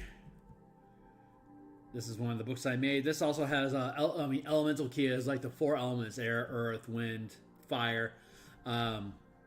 Translated into a half-casting way of the 4 elements. You can see, again, a full preview here, like the 50-some-odd spell list of different disciplines and spells that a way of the 4 elemental monk has access to, what elements each of these are devoted to, or if you're using the 5-color magic paradigm, what color each of these is dedicated to, devoted to. You can see a lot of them have one or, in a lot of instances, more types of mana devoted to each discipline. But this book is basically the precursor to what changes for monk we're going to make in the Martial Powers project. So this work has pretty much already been done and can just be integrated in.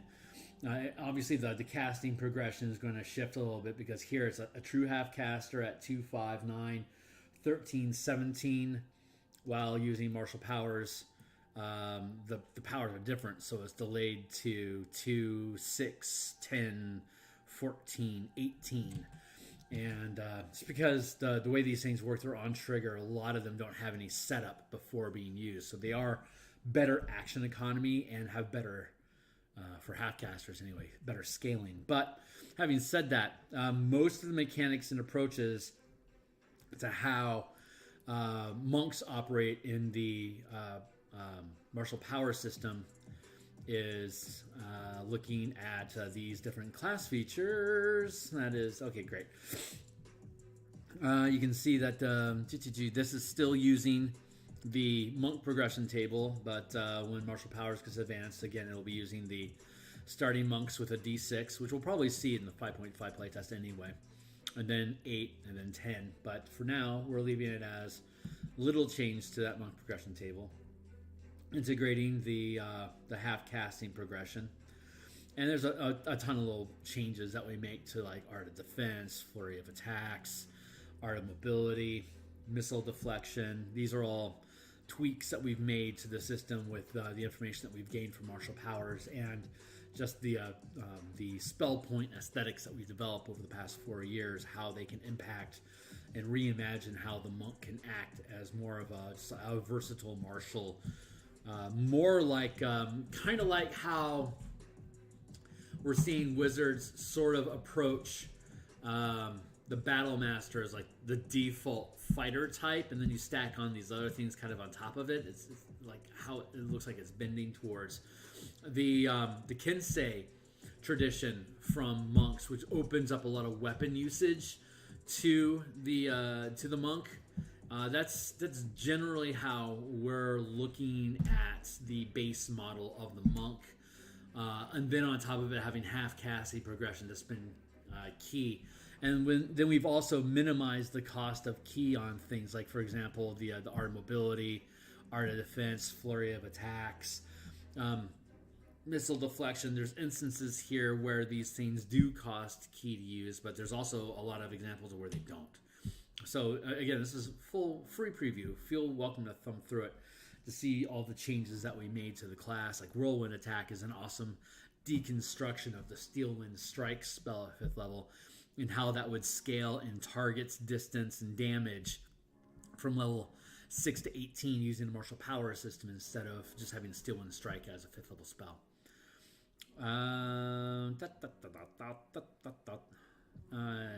Flowchart and advertisements. But yeah, so that's something you guys can explore. Like these changes are just like universal changes that we're seeing done to monks. A couple pages, and then each subclass, like Way of Shadow. I have a stream you can look at the color mana mechanics, how I rebuilt the Sun Soul and the Way of Shadow into half casting progression classes on top of having these different martial powers available to them. So they get pretty sick, pretty sick. And it should be a lot of fun, and certainly makes monks viable, like on pretty much on par with paladins, which is like the gold standard of what you want marshals to be, right? Either want them to have a fighter with battle master and a subclass, or paladin is basically the bar that you're setting for where martial classes should be coming at in general, which I think we've done successfully here, as well as adding from like all the powers that you saw. There are a ton of utility powers that we gain access to using this stuff. So for now, following the same format that we had for the Ranger, where we're looking at the conclaves and we're seeing how each of them is getting changed. This isn't in the playtest document yet. This is just in the general document for where we're musing, but we muse in this space. So let's muse. Going back up here. Okay, great. So we're going to thumb through the rest of the abilities before we actually get into the core of it. I'm going to get rid of that. Let's drop down here to the Paladin. Let's just thumb through Paladin options and then features and optional features as well. So let's go to here, live document.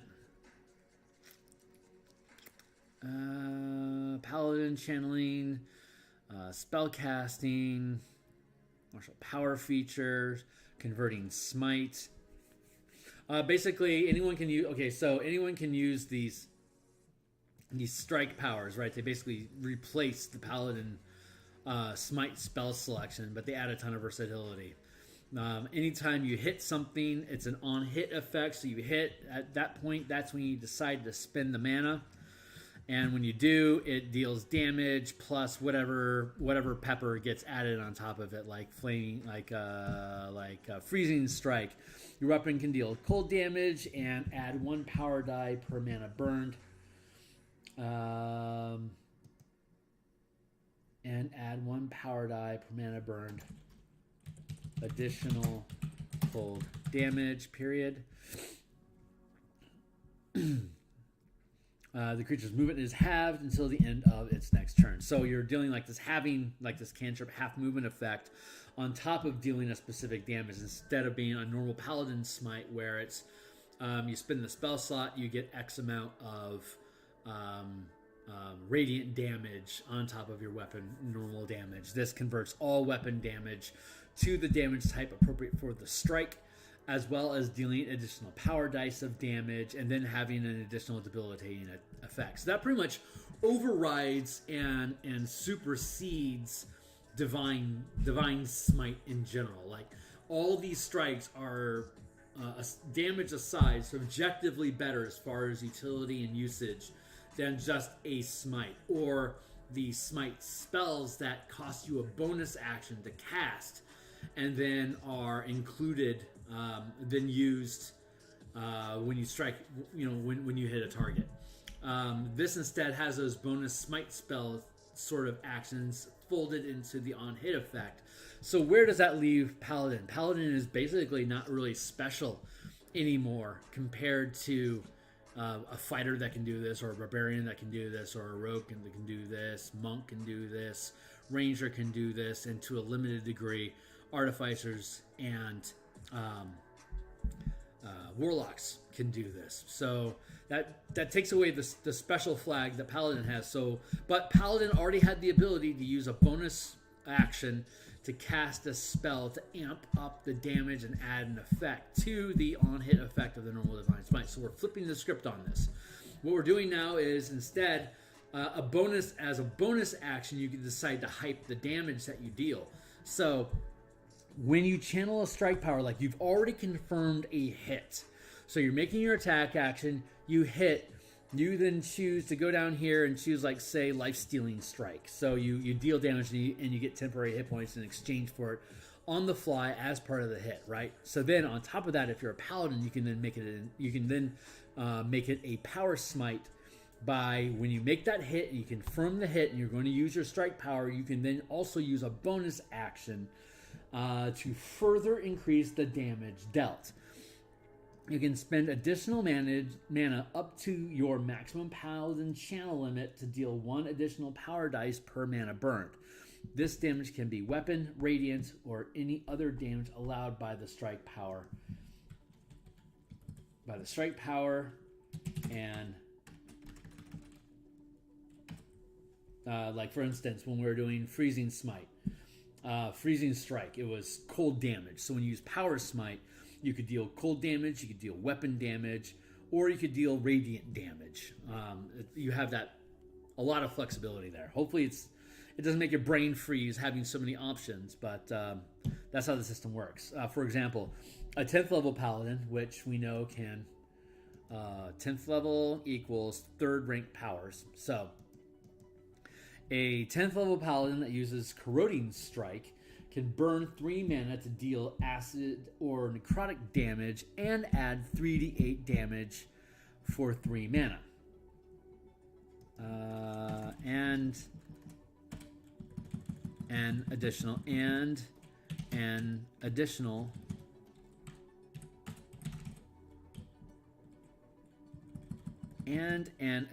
3d8 damage. As part of the strike, you can then use your bonus action to Power Smite, spending 3 more mana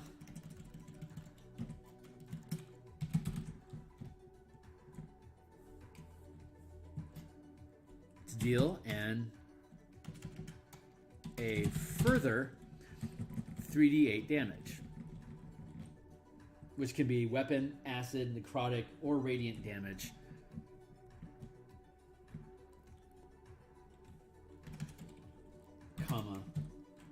In addition to the 3d8 damage dealt by Corroding Strike, for a total of 3d8 added damage.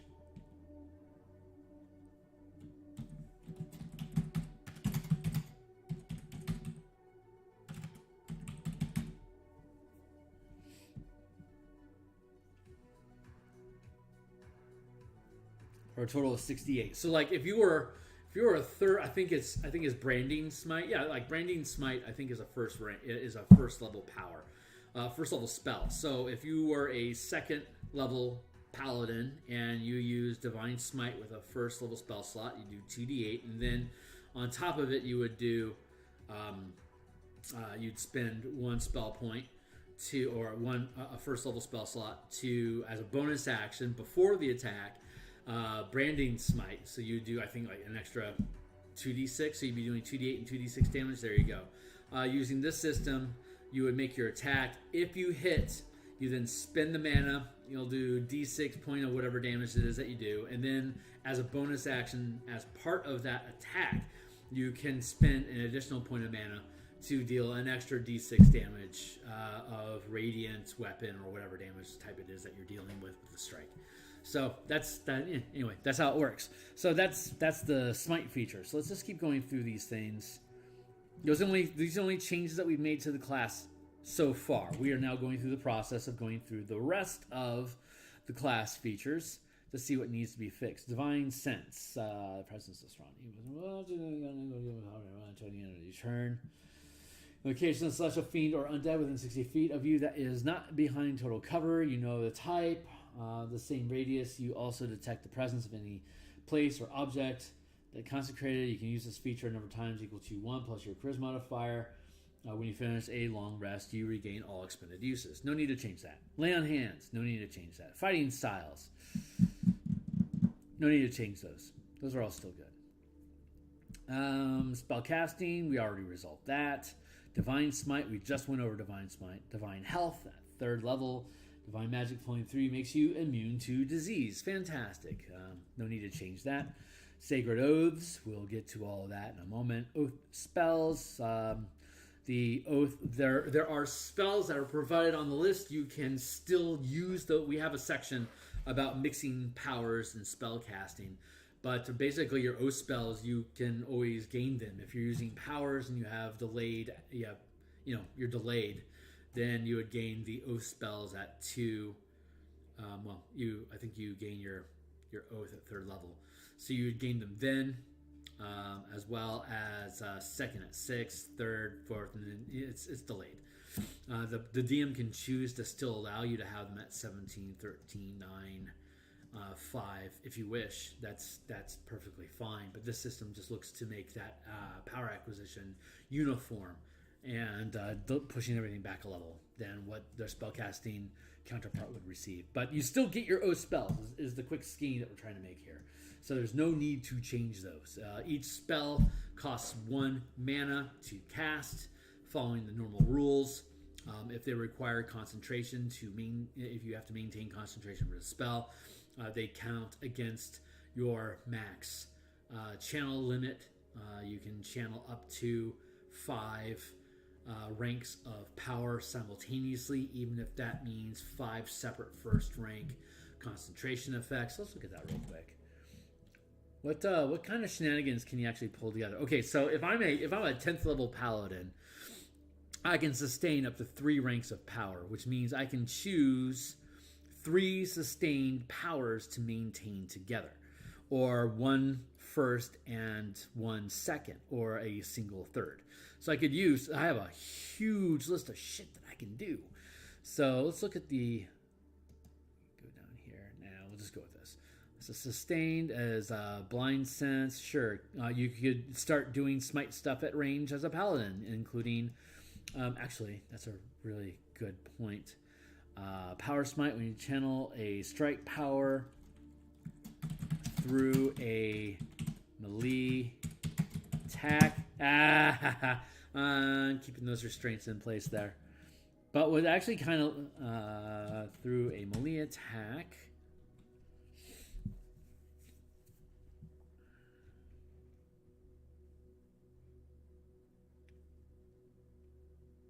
Yep, so you can still do smites with ranged weapons, but the power smite is only done through melee. I like that. I'm pretty happy with that.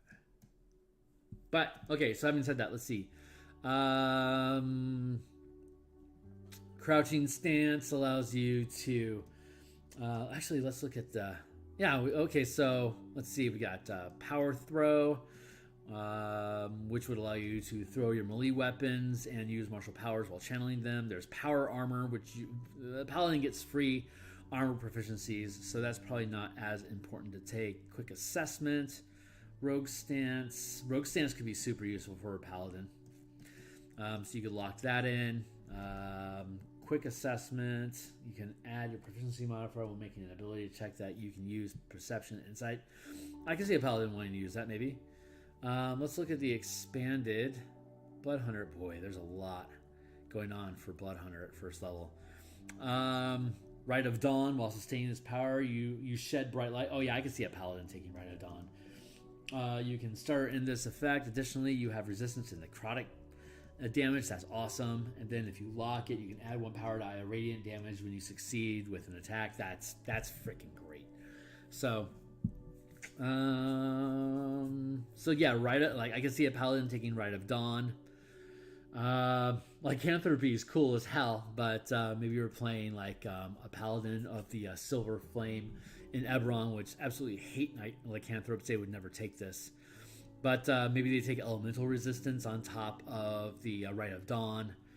And dire impact. While sustaining this power, add your proficiency bonus to your weapon attack rolls. Hell yes, I think a paladin would take dire impact. Potentially take charismatic, since it keys into the charisma if you choose to make that your power die, or your power ability. Aquatic adaptation is kind of cute. But yeah, you could have all 3 of those things active at the same time, and you'd still be able to smite, but you could lock all these things to guarantee you couldn't lose them you would cut yourself off from being able to smite or power smite anything, but at least the Rite of Dawn would be giving you, if you lock it, an extra power die radiant damage automatically each time you make an attack. So that's pretty worth, actually. So anyway, fun stuff. Super fun stuff. Let's see what we can find. Okay, Channel of Divinity was one of the things that we really want to look at. Channel. The idea that we're going with here. Beat. Bop, bop. One per, what is that? One per long rest?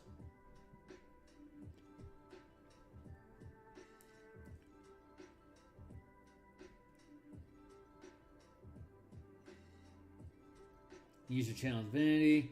You choose which option to choose. And you must finish a short or long rest. One per short or long rest.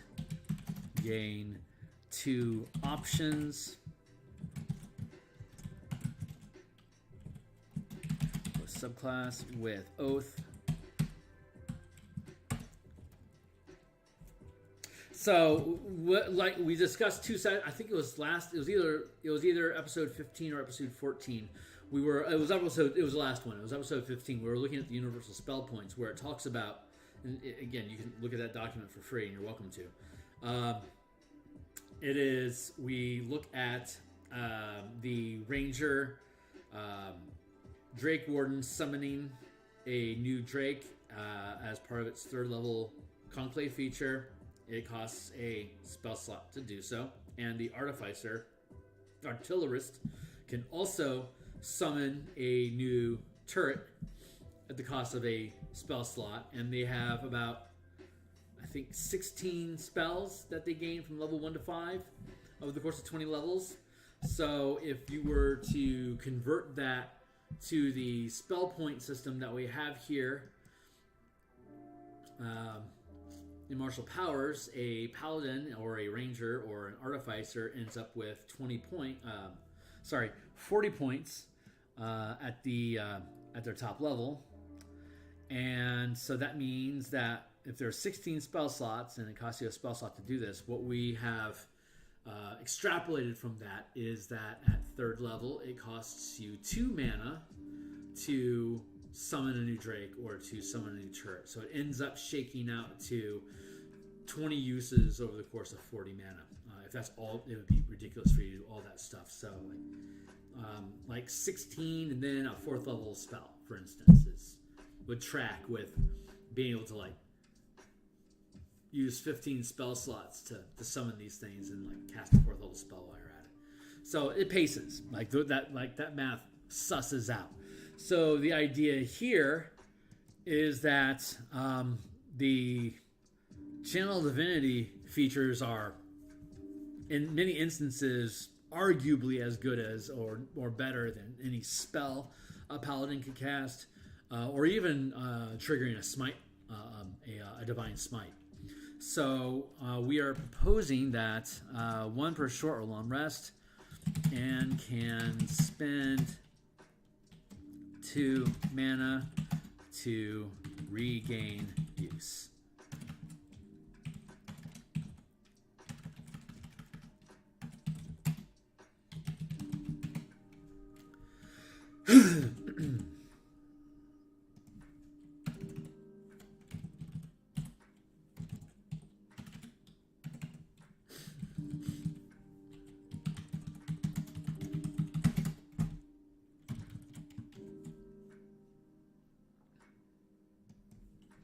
This is going to be whatever that first oath is.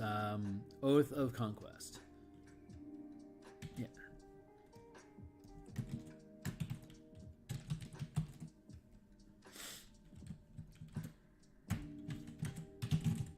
You know what? Channel Divinity is going to be affected. Let's go with let's see. Channel Divinity. No change there. No change there. Or Protection. Starting at 6th level when you gain 2nd rank powers, by the way. Folks within 10 feet of you must make a saving. Let's see. Oath protection. Whenever you or an ally within 10 feet of you must make a saving throw, the creature gains a bonus to the saving throw equal to your charisma modifier. You must be conscious to gain this bonus. And at 18th level, it expands to 30. So 18th level is, coincidentally enough, 5th rank power. So let's see. 5, 10, 15, 20, 25, 10, 15, 20, 25.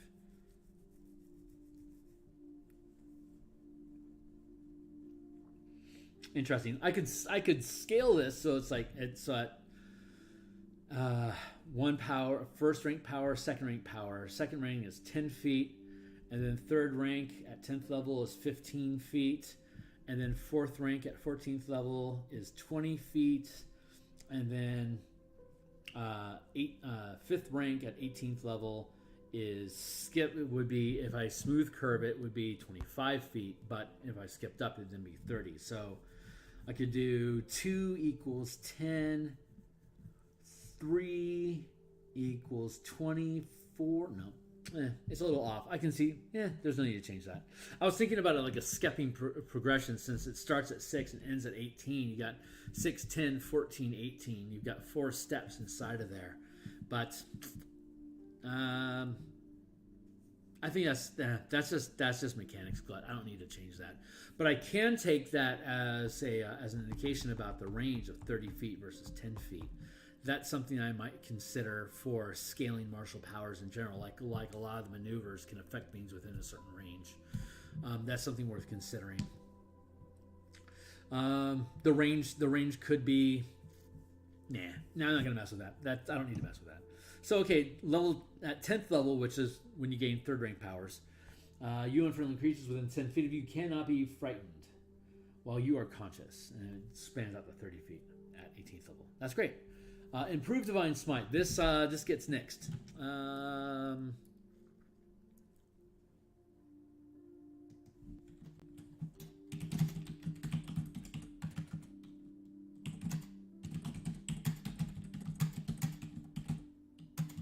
There.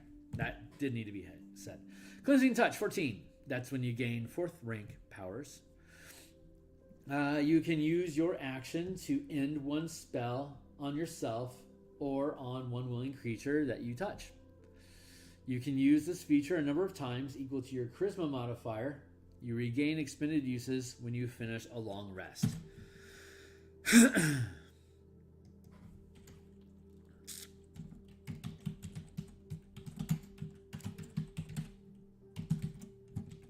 Cleansing power.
I probably don't need to modify that.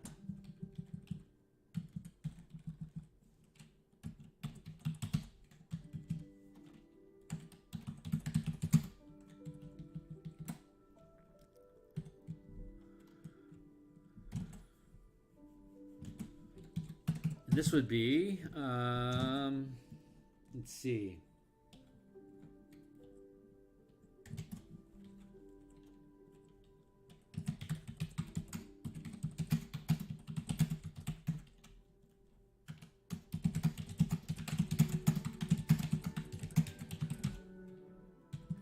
There, you gain at 14th level. It's a 4th rank power. That's super simple. Aura improvement. Aura is at 18th level. There you go. So that's super freaking straightforward.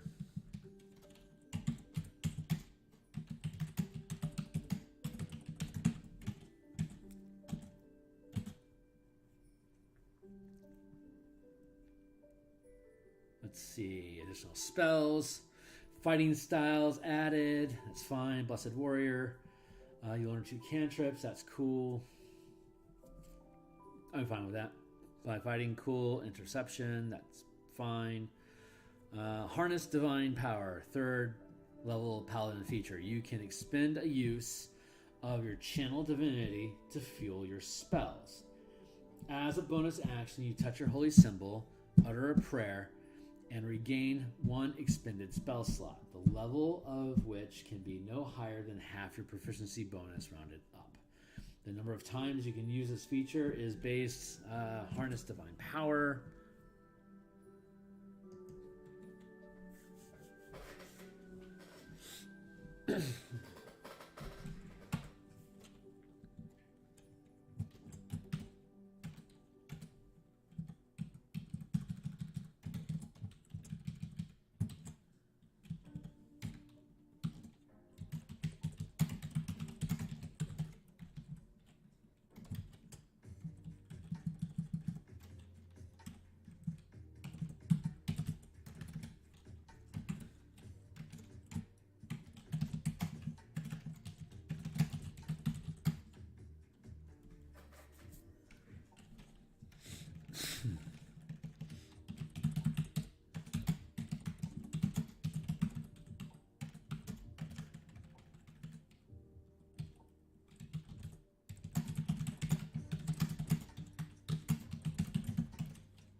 There, you can spend a use of Channel Divinity to gain 2 mana, or you can spend 2 mana to gain a use of Channel Divinity.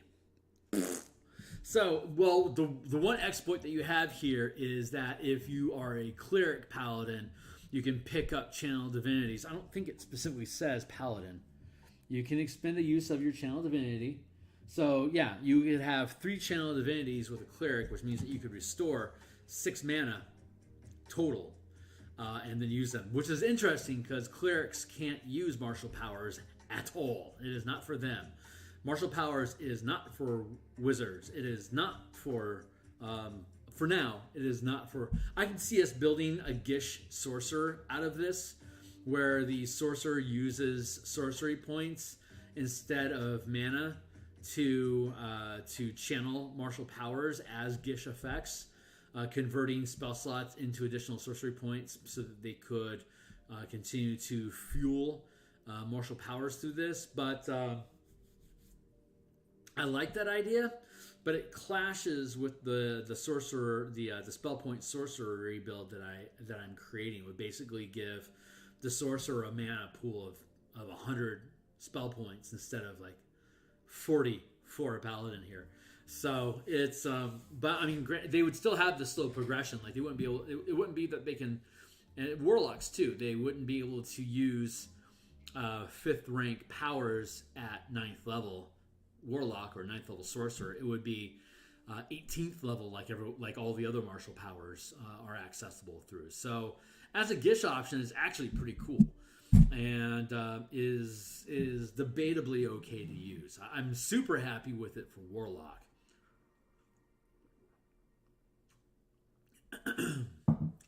But sorcery points also very, very cool. You could, if you wanted to keep the reins on that, you could limit the sorcerer to only 1 discipline, like only sustained powers or only strike powers or only exploits or maneuvers or reactions. But depending on what kind of a sorcerer you're building, that could be really useful. Like if you're doing a storm sorcerer that's going to be doing lightning damage, then you could take you could devote all your martial mana to like the lightning element, or like air and fire elements, or to red color magic. And so whenever you spend a point, it's automatically going to be able to do lightning damage. That's a fun approach. That's something that I probably just build into it, because if your table isn't using devoted mana, it's just generic mana or generic sorcery points, then this would allow you just to build that in. So pretty cool stuff. Pretty fun stuff. That would be a crazy fungish. And I will, I guess, have to freaking include it.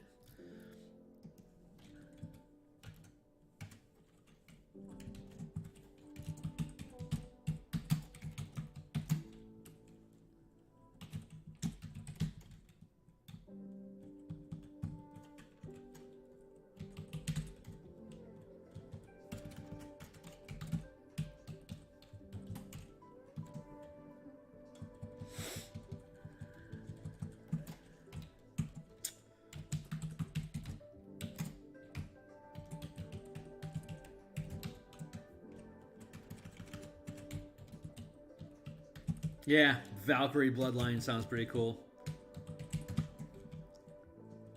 Hey, if anyone is even watching at this point, or while we're doing replays and stuff, if you have any ideas about different themed bloodlines, I would love to hear about it. You can either hit me on Twitter with your suggestions, or include them in the comments here. I would love to hear them.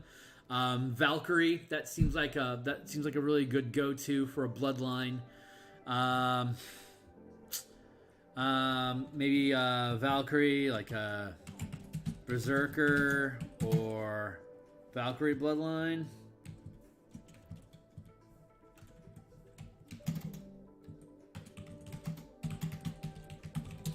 Open suggestions.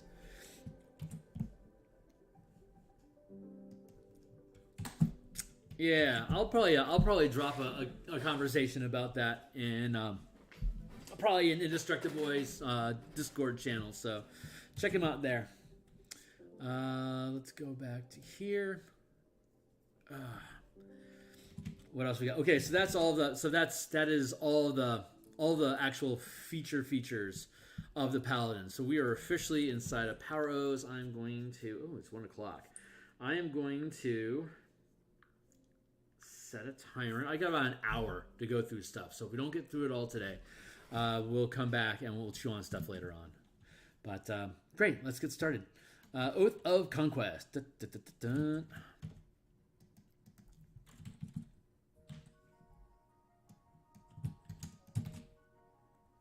Conquest, devotion.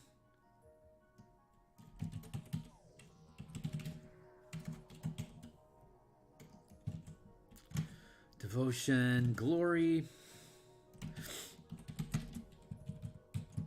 I honestly don't know how this stuff is going to shake out, or even if it's going to be necessary. Redemption.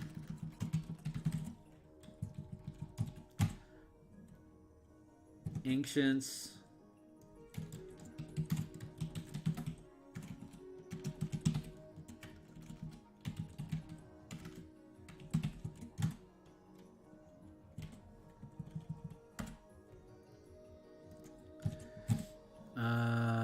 The crown.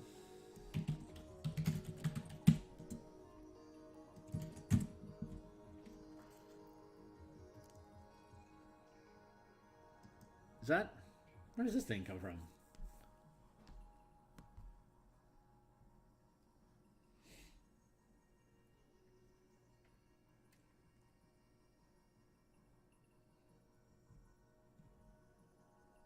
Huh, okay. I guess Watchers is legit. I thought it was like Waldemount or Acquisitions Inc. But I'll have to verify where that comes from. I can't stand how horrible the filtering is on this. Vengeance.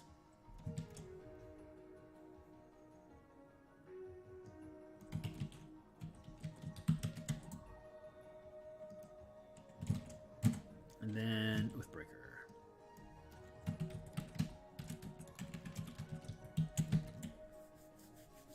So let's see how this stuff shakes out, shall we?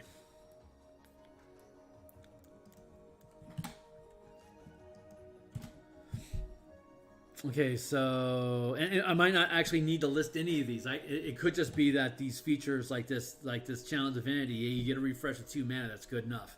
That opens up a shitload of possibilities for you to just dump all of your Paladin mana into Channel Divinity, which is awesome. If that's if it's fortuitous to do so. So let's we don't care about tenants. We don't care about spells though. It's sweet to get spells. That is for sure. Conquest doesn't get any bonus spell. There they are, bonus spells. Now this is all great stuff to add to your repertoire. You gain these spells on top of all your powers. You gain these spells. Period. There they are. Channel Divinity, Conquering Presence. You can use your Channel Divinity to, Terrifying Presence. As an action, you force each creature of your choice you can see within 30 feet of you to make a Wisdom saving throw on a failed check. They are frightened for 1 minute. Repeat the saving throw. Cool.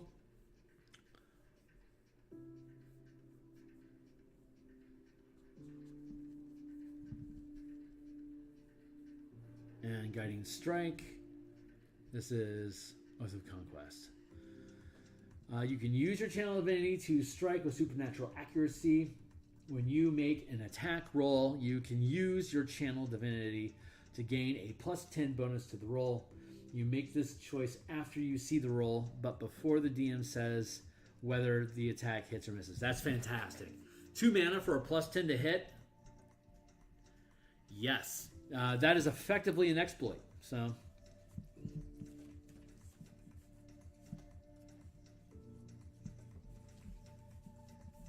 oh, God, that's sweet. Aura of Conquest. You constantly emanate a menacing aura while you're not incapacitated. The aura extends 10 feet from you in every direction, but not through total cover, and at 18th level extends to 30 feet. So, let's see. If a creature is frightened of you, speed reduces to 0 while in the aura. And that creature takes psychic damage equal to half your paladin level if it starts its turn there. Man, that sequences really well with Conquering Presence.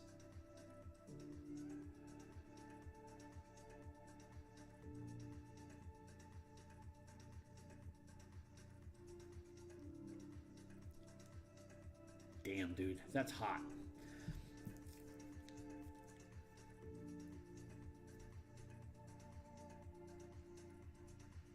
Each creature of your choice you can see within 30 feet of you make a Wisdom saving throw. If they're within 10 feet of you or eventually 30 feet of you, or if Conquest has them, if they fail the saving throw, speed is reduced to 0, but they remain frightened of you.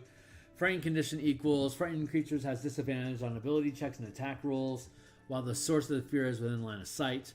The creature can't willingly move closer to the source of its fear.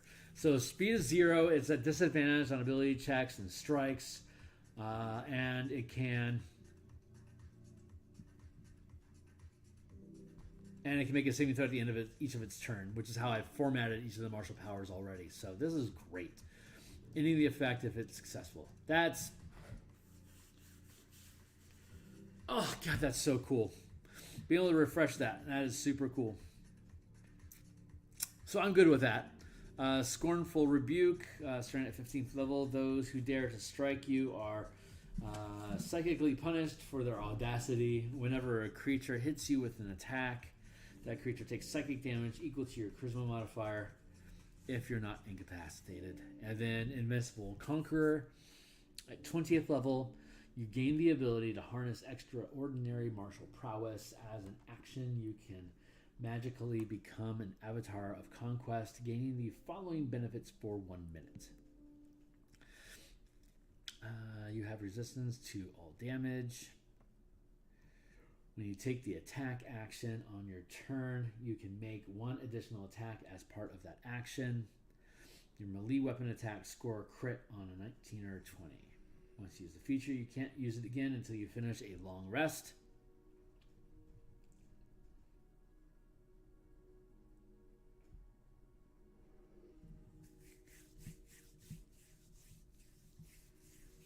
I was contemplating, since this is a 20th level feature, allowing it to refresh with by spend 5 points you can use it again. Was the thought process behind that.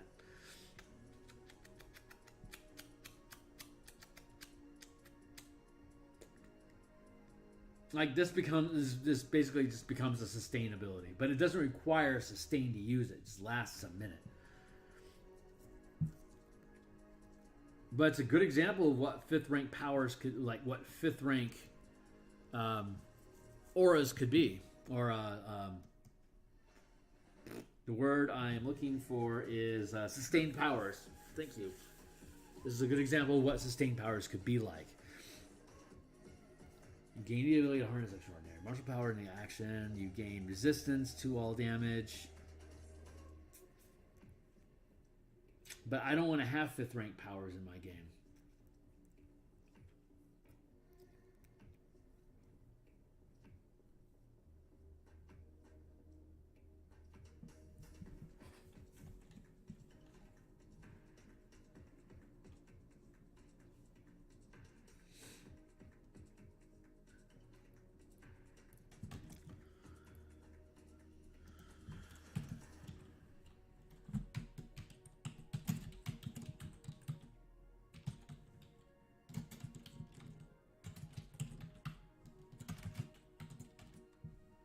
Yeah, let's do that.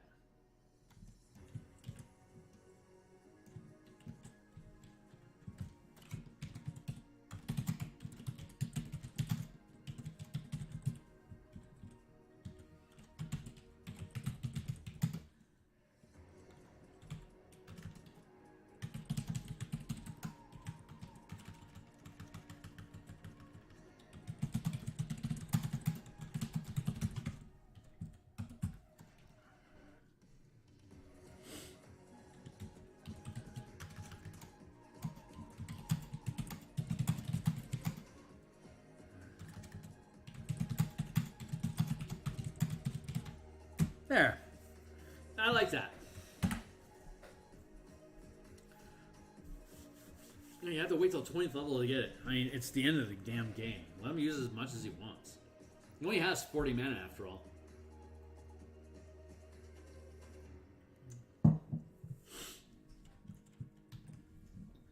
I like that. So I don't actually have to write anything about power oaths.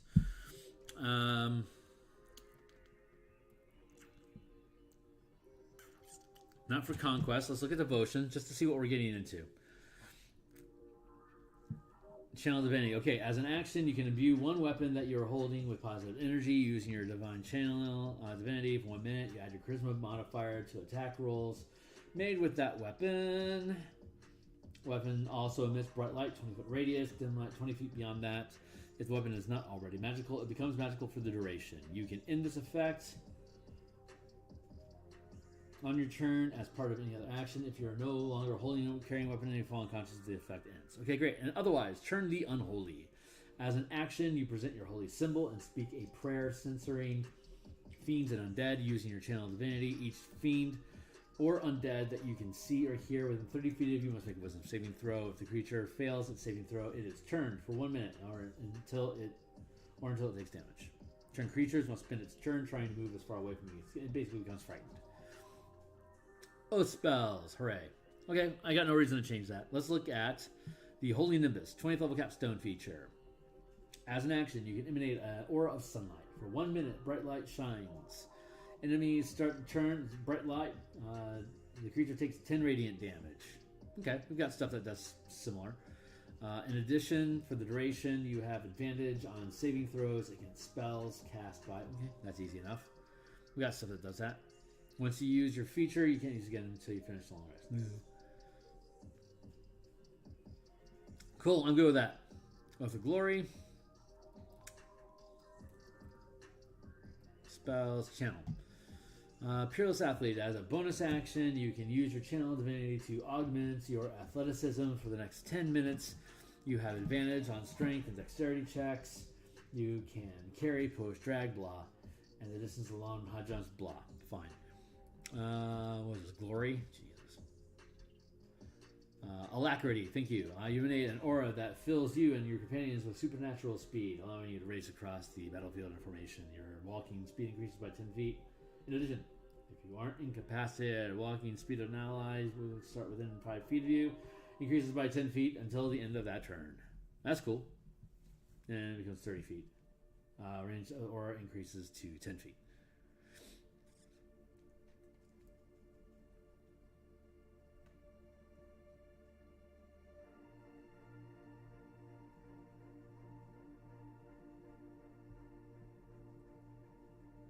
And capstone. You can turn defense into sudden strike.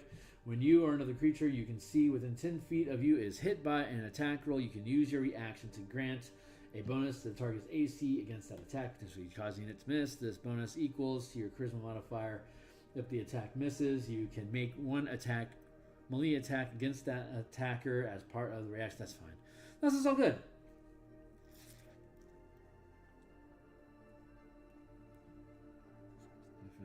Yeah, I'm good with that. I'm great with that. But that's not the thing. Living Legend, that's what I really wanted.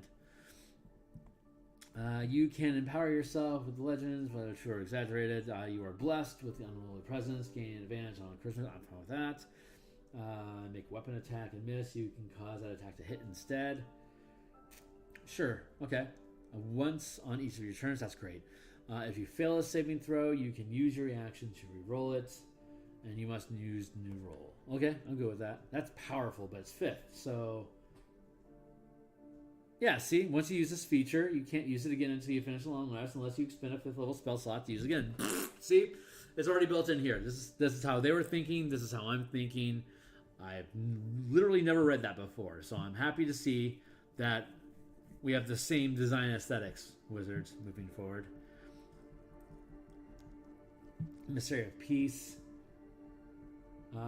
Bonus action, you give yourself +5 to charisma checks for the next 10 minutes. Okay. Rebuke the violent. You can use your channel divinity to rebuke those who use violence immediately after an attacker within 30 feet of you. Deals damage with an attack against a creature other than you. You can use your reaction to force the attacker to make a wisdom saving throw. On a failed save, the attacker takes radiant damage equal to the damage. Oh yeah, that's the Castigate. And then Emissary of Redemption, resistance on all damage.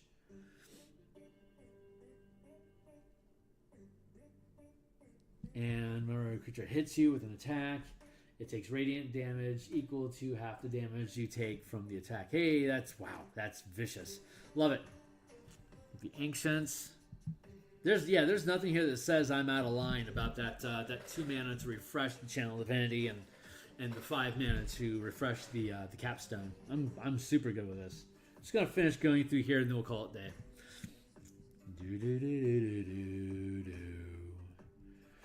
You can use your Channel Divinity to invoke primeval forces to ensnare a foe. As an action, you can cause spectral vines. Oh yeah, the ensnarement thing. That's cool. Snare is a 2nd level spell anyway, so that tracks. Spells using universal spell points to the 5-color magic system, which is linked down below. It's 2 points for 2nd level, 9 points for 9th level. It's all the same. Turn the Faithless, cool. Fey Fiend, get scared. That's cool. And then your capstone is Elder Champion. Start in your turns, gain 10 hit points. Okay. That's comparable to the regeneration that we already have in effect. Whenever you cast a spell, regeneration is a 2nd level. Okay, 2nd rank. Whenever Kaladin casts a spell as cast on one action, you can cast it as a bonus action instead. That's super good. Almost all powers operate that quickly, so you're not actually improving your efficiency at all. I'm super happy with that. And then disadvantage on saving throws against your paladin. Yeah, I'm great with that too. Cool.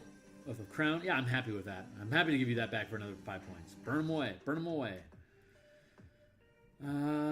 Champion Challenge. As a bonus action, you issue a challenge that compels other creatures to do battle with you. Each creature of your choice that you can see within 30 feet of you must make a wisdom saving throw. On a failed save, that creature can't willingly move more than 30 feet away from you. This effect ends on the creature of the incapacitated or die, or if the creature is more than 30 feet away from you. Great. Turn the Tide. As a bonus action, you can bolster injured creatures with the Channel of Divinity. Each creature of your choice that can hear you within 30 feet of you regains hit points equal to D6 plus your charisma modifier. If it has no more than half of its hit points. Okay, great. Yeah, I'm really good with that. That's great. We already have powers that are very close to these of comparable costs. So that really lines up yet again. Exalted Champion, 20th level. Resistance to damage. We just went over that. This is like a second rank power.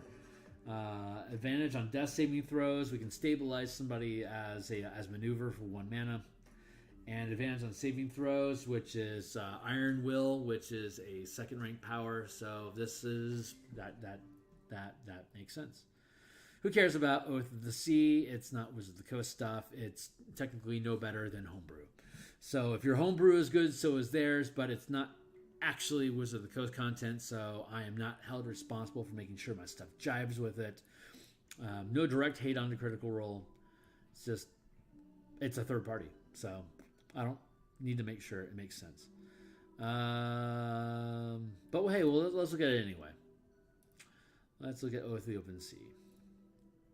I can't actually even write anything about Oath of the Open Sea in DMsGuild, which is why I discount it as official content.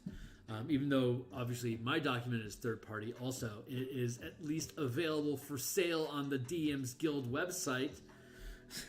So, I know that wild amount trumps that, but I can't even reference it.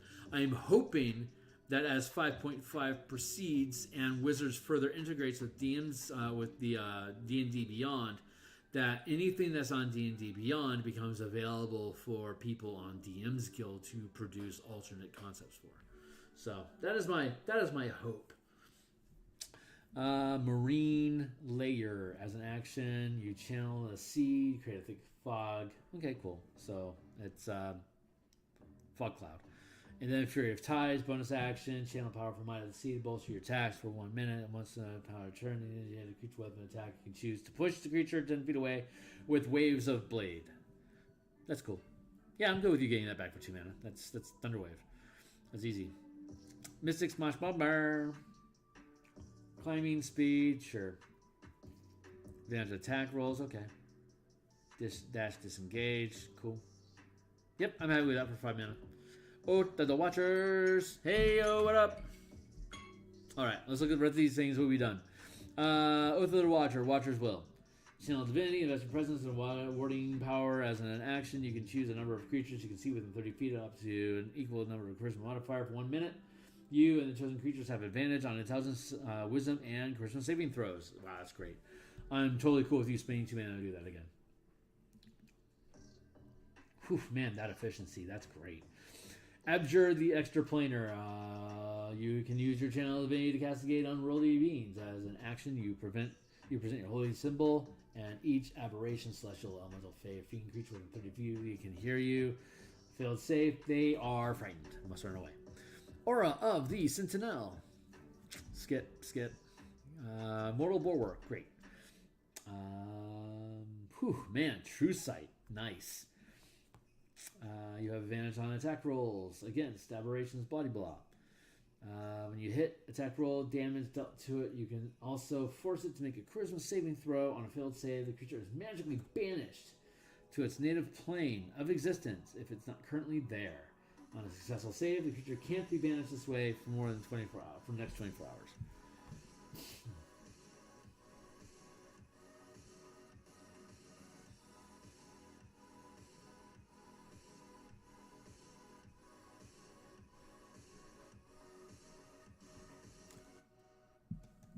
Let's look that up. 5e, Oath of the Watchers.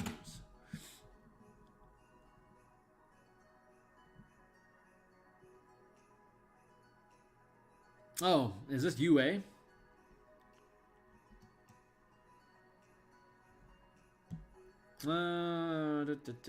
the most powerful? Good. What is the most powerful? The Watchers Paladin 5e full subclass guide. Player Guardians. This is UA content for like.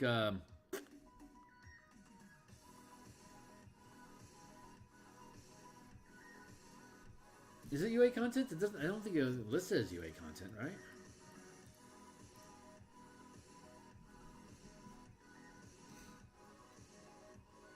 What book is this in?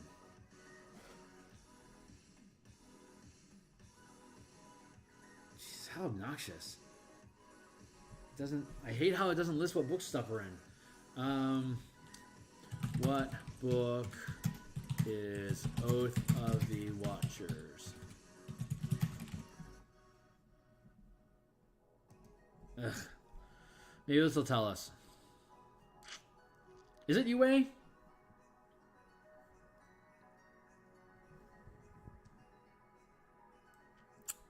Tasha's Cauldron and everything. Of course. Thank you. TCE. So let's see.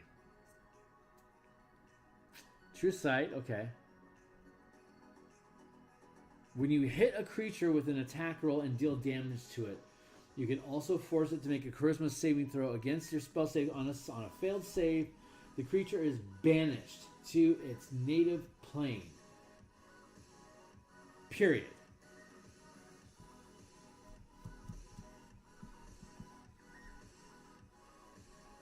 Once you use this bonus action, you can't use it again until you finish a long rest or regard. Wow. Let's use this bonus action.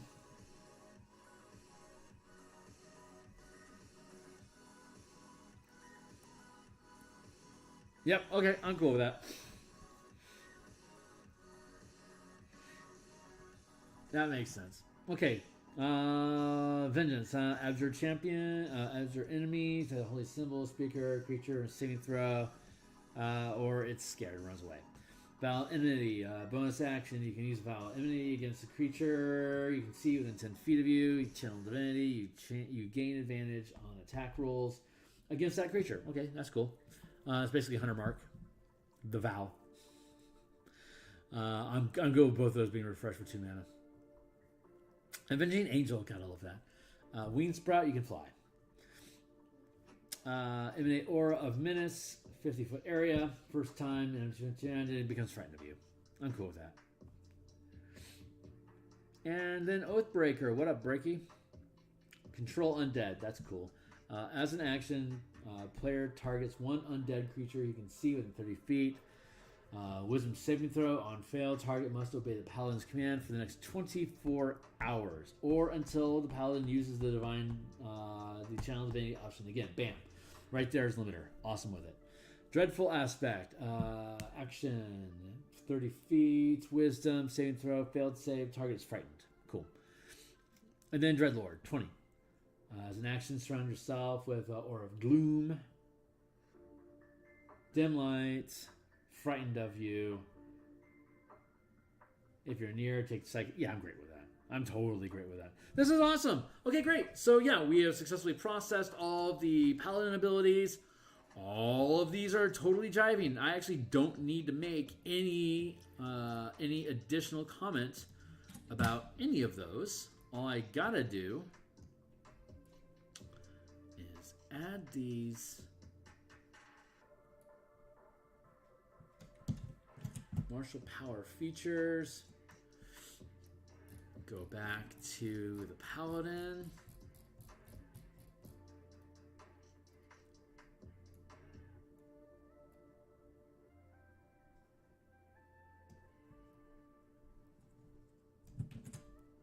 And that's super freaking cool. All right, so we now have Paladin integrated into the playtest content, which now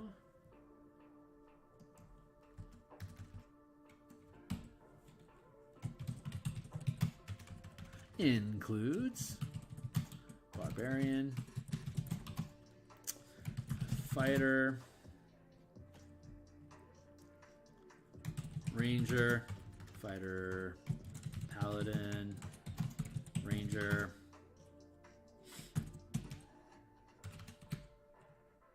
Rogue.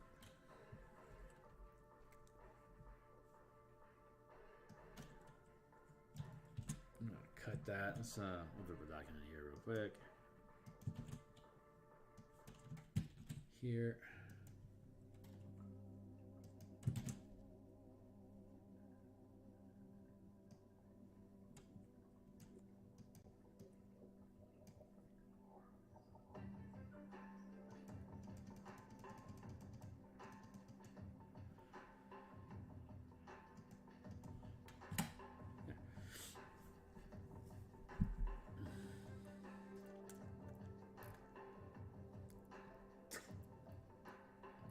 good. Paradigms, good. Barbarian, good. Fighter, good. Rogue, good. Paladin, totally set now. Super good.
With the below modifications.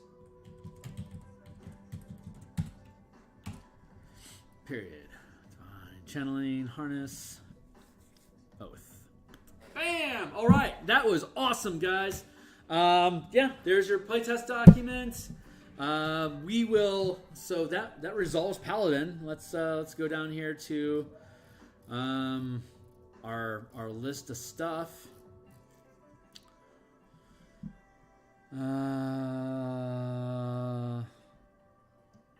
That is resolved. So we will go back to revisiting range of subclasses. We can revisit those now to see what consistencies we can find. Dig a little bit deeper to see what we want to change. So we're a little bit more educated than we were last time, a couple months later, about the process. Rebuilding Barbarian, Fighter, Rogue subclasses. Let's go with examples of rebuilding them, converting feats into martial powers and powers into feats.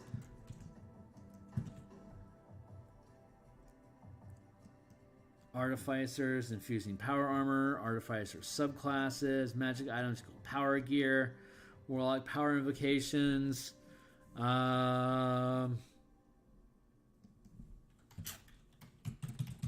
tank and psionic powers.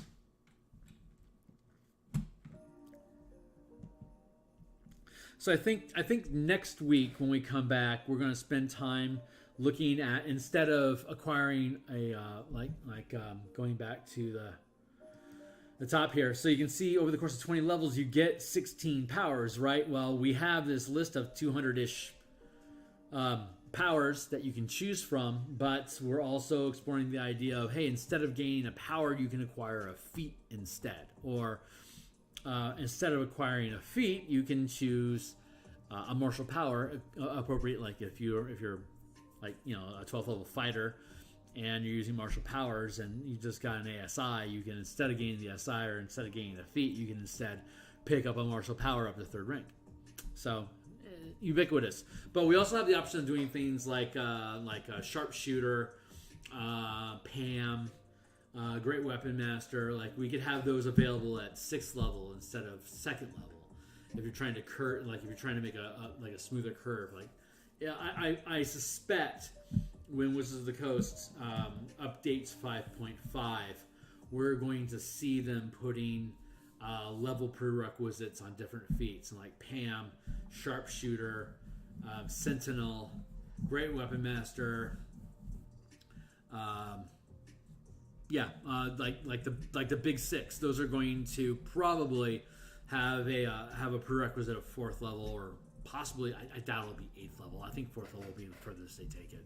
But I would not be surprised seeing that prerequisite put in place, because it does cause gaining an extra 10 damage is a pretty big spike. Even if you have the -5 to hit, there's so many opportunities, even at 2nd level, for you to be able to crank up your proficiency bonuses, your attack bonuses. That's like -5 to hit to gain +10 of damage isn't necessarily very intimidating.